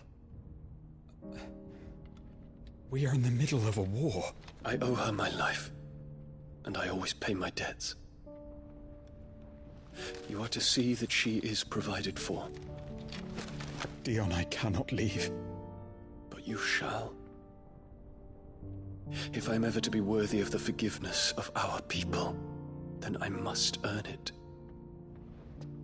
And I must earn it by my hand, and my hand alone. Know that I do not ask this lightly. And know that I will do it.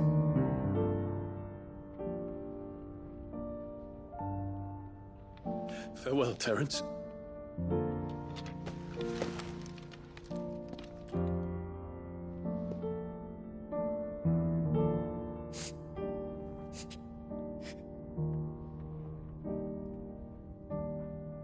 Farewell,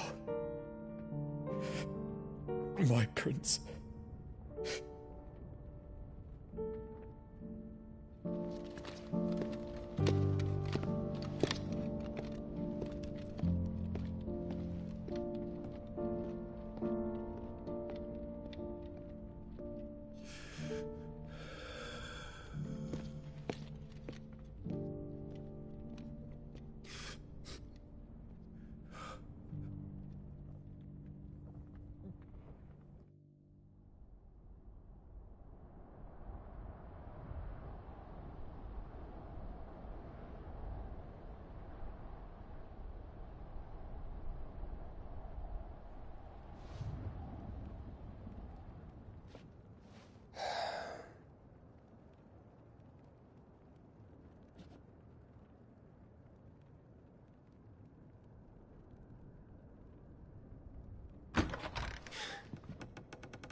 Clive! Thank fuck. You alright? I am. But I'm a damn sight better for seeing you, Joshua. And Barnabas. The king is dead.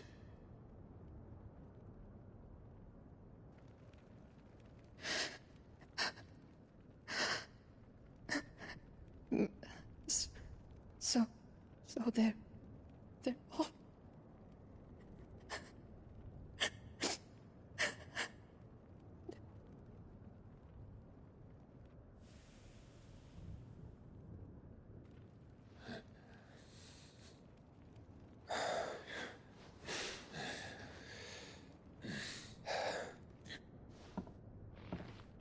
They are, but so is their killer. He can't hurt anyone anymore. You're safe.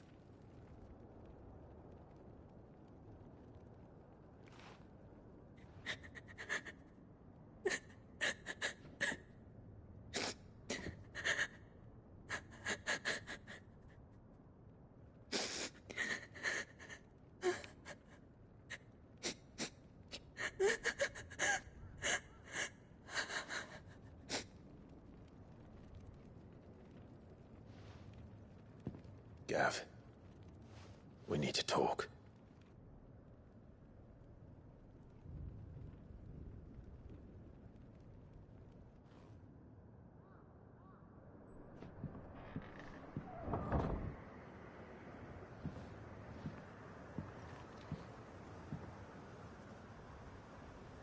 I'm sorry, Clive.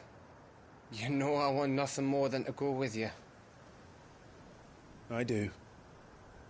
But I'm glad you're heading back to the Enterprise nonetheless. And not just for Edda's sake. Our people need to know what happened here.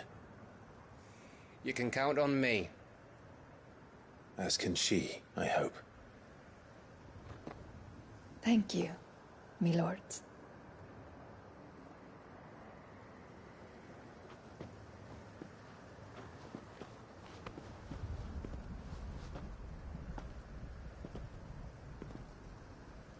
Do you think that was wise? Wiser than leaving a woman with child alone in the Deadlands. They'll be safer at the hideaway. For now, at least.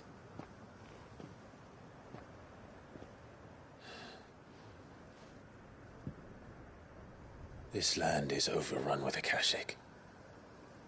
The king himself was long turned, albeit by choice. All to serve Ultima, in his damnable quest to forge the perfect vessel. The chaos Barnabas wreaked upon nation after nation. How many were killed for this? He didn't consider it killing. Or a mercy of sorts. A way to end their suffering. He truly wanted to save mankind, and ultimately use that. As he uses us. But why us? What are we? What are we? We are dominance. That is our fate. But that doesn't mean we have to accept it, which is why we fight. For the right to deny it. Is that not so? It is. For our sins.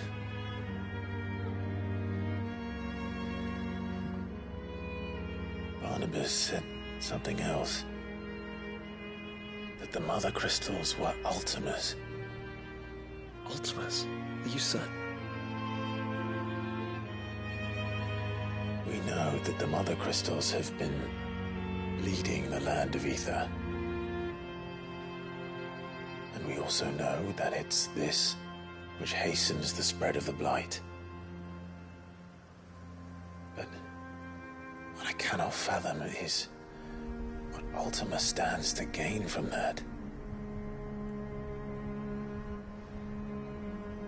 What did you find at the Stronghold? The truth about Ultima's prize.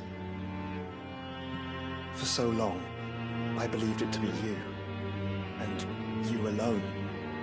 Yet, it is not merely a Efreet that he desires, but Efreet and Phoenix both. That which we became in the skies over Twinside. Only when the twin flames are joined shall his vessel be complete. Quite why he needs a vessel is another question. Unless there is something he cannot achieve without one. Something his immaterial form precludes. Something requiring an unthinkable amount of ether and a body resilient enough to channel it. If I did not know better, brother, I would think that he meant to cast a spell. A spell 1,000 years in the making. A spell to end all spells. And he cannot do it without us. Nor without the Mother Crystals. But if we destroy them all, we will stop not only the Blight, but Ultima as well.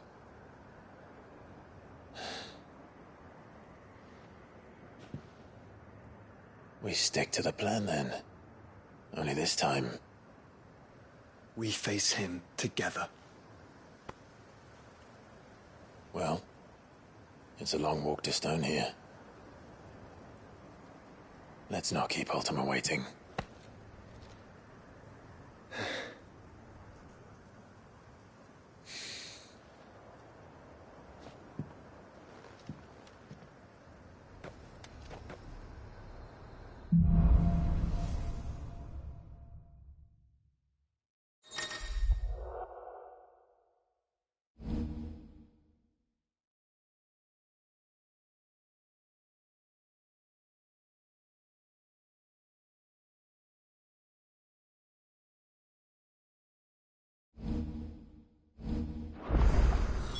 When Barnabas fell, his magic died with him. The road to Stone here is barred to us no longer.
You were right, Joshua.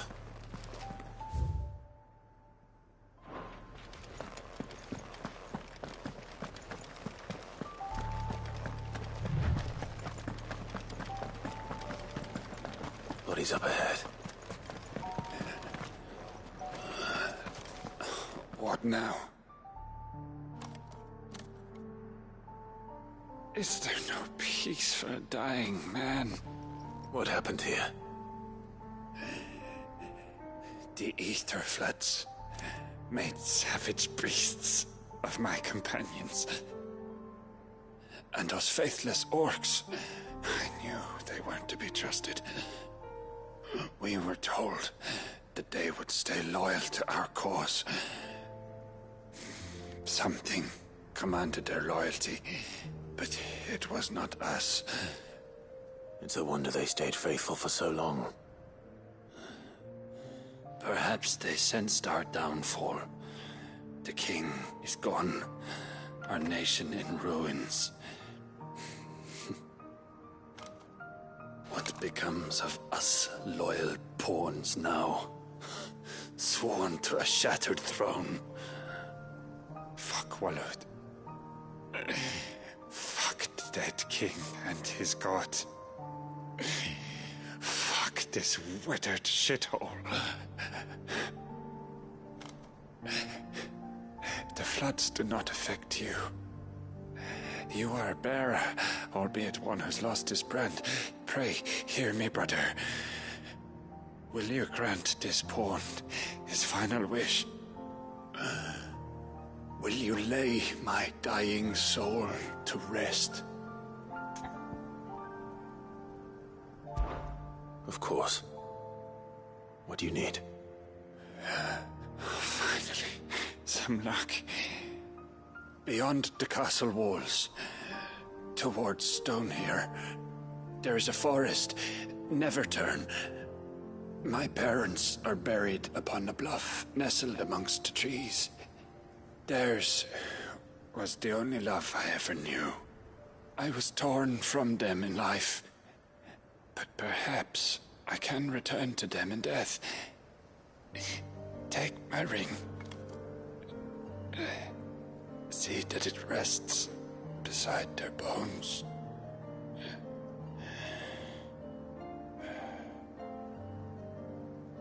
May you find peace at last.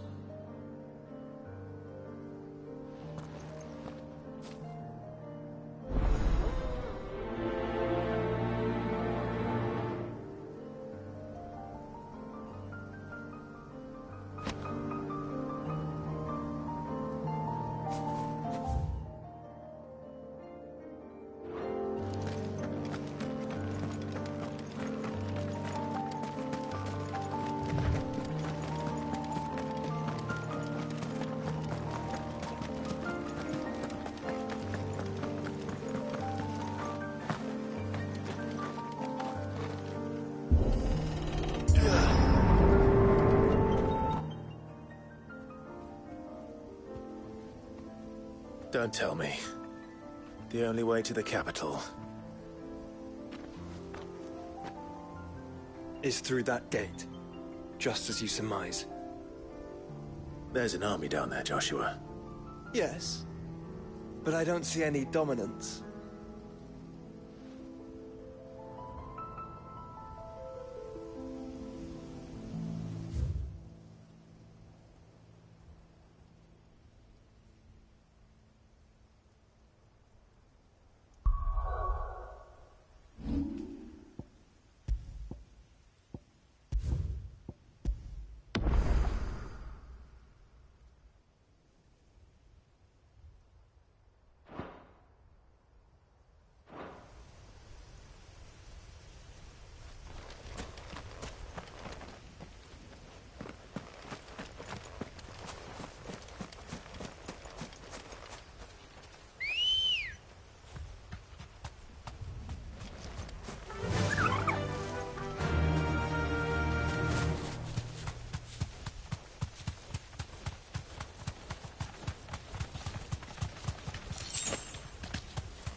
Come on.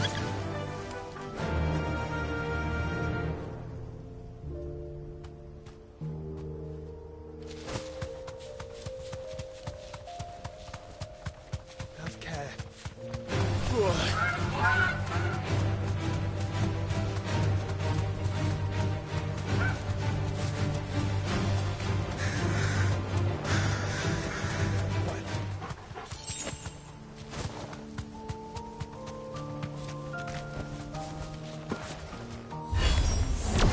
Not another town's soldiery, so...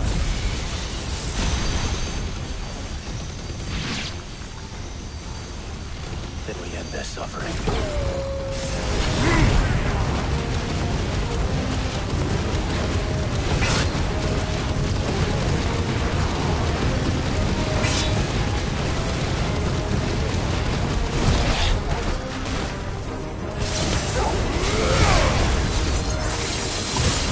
This one.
Joshua,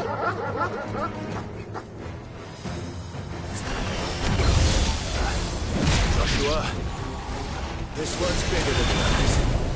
And, by the replacement.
We can rest here if you like. Don't worry, I'll be fine.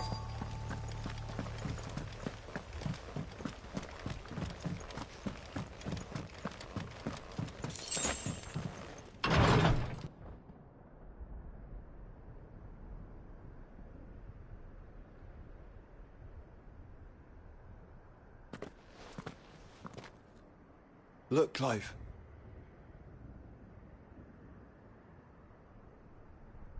By the Founder. The place is a fortress.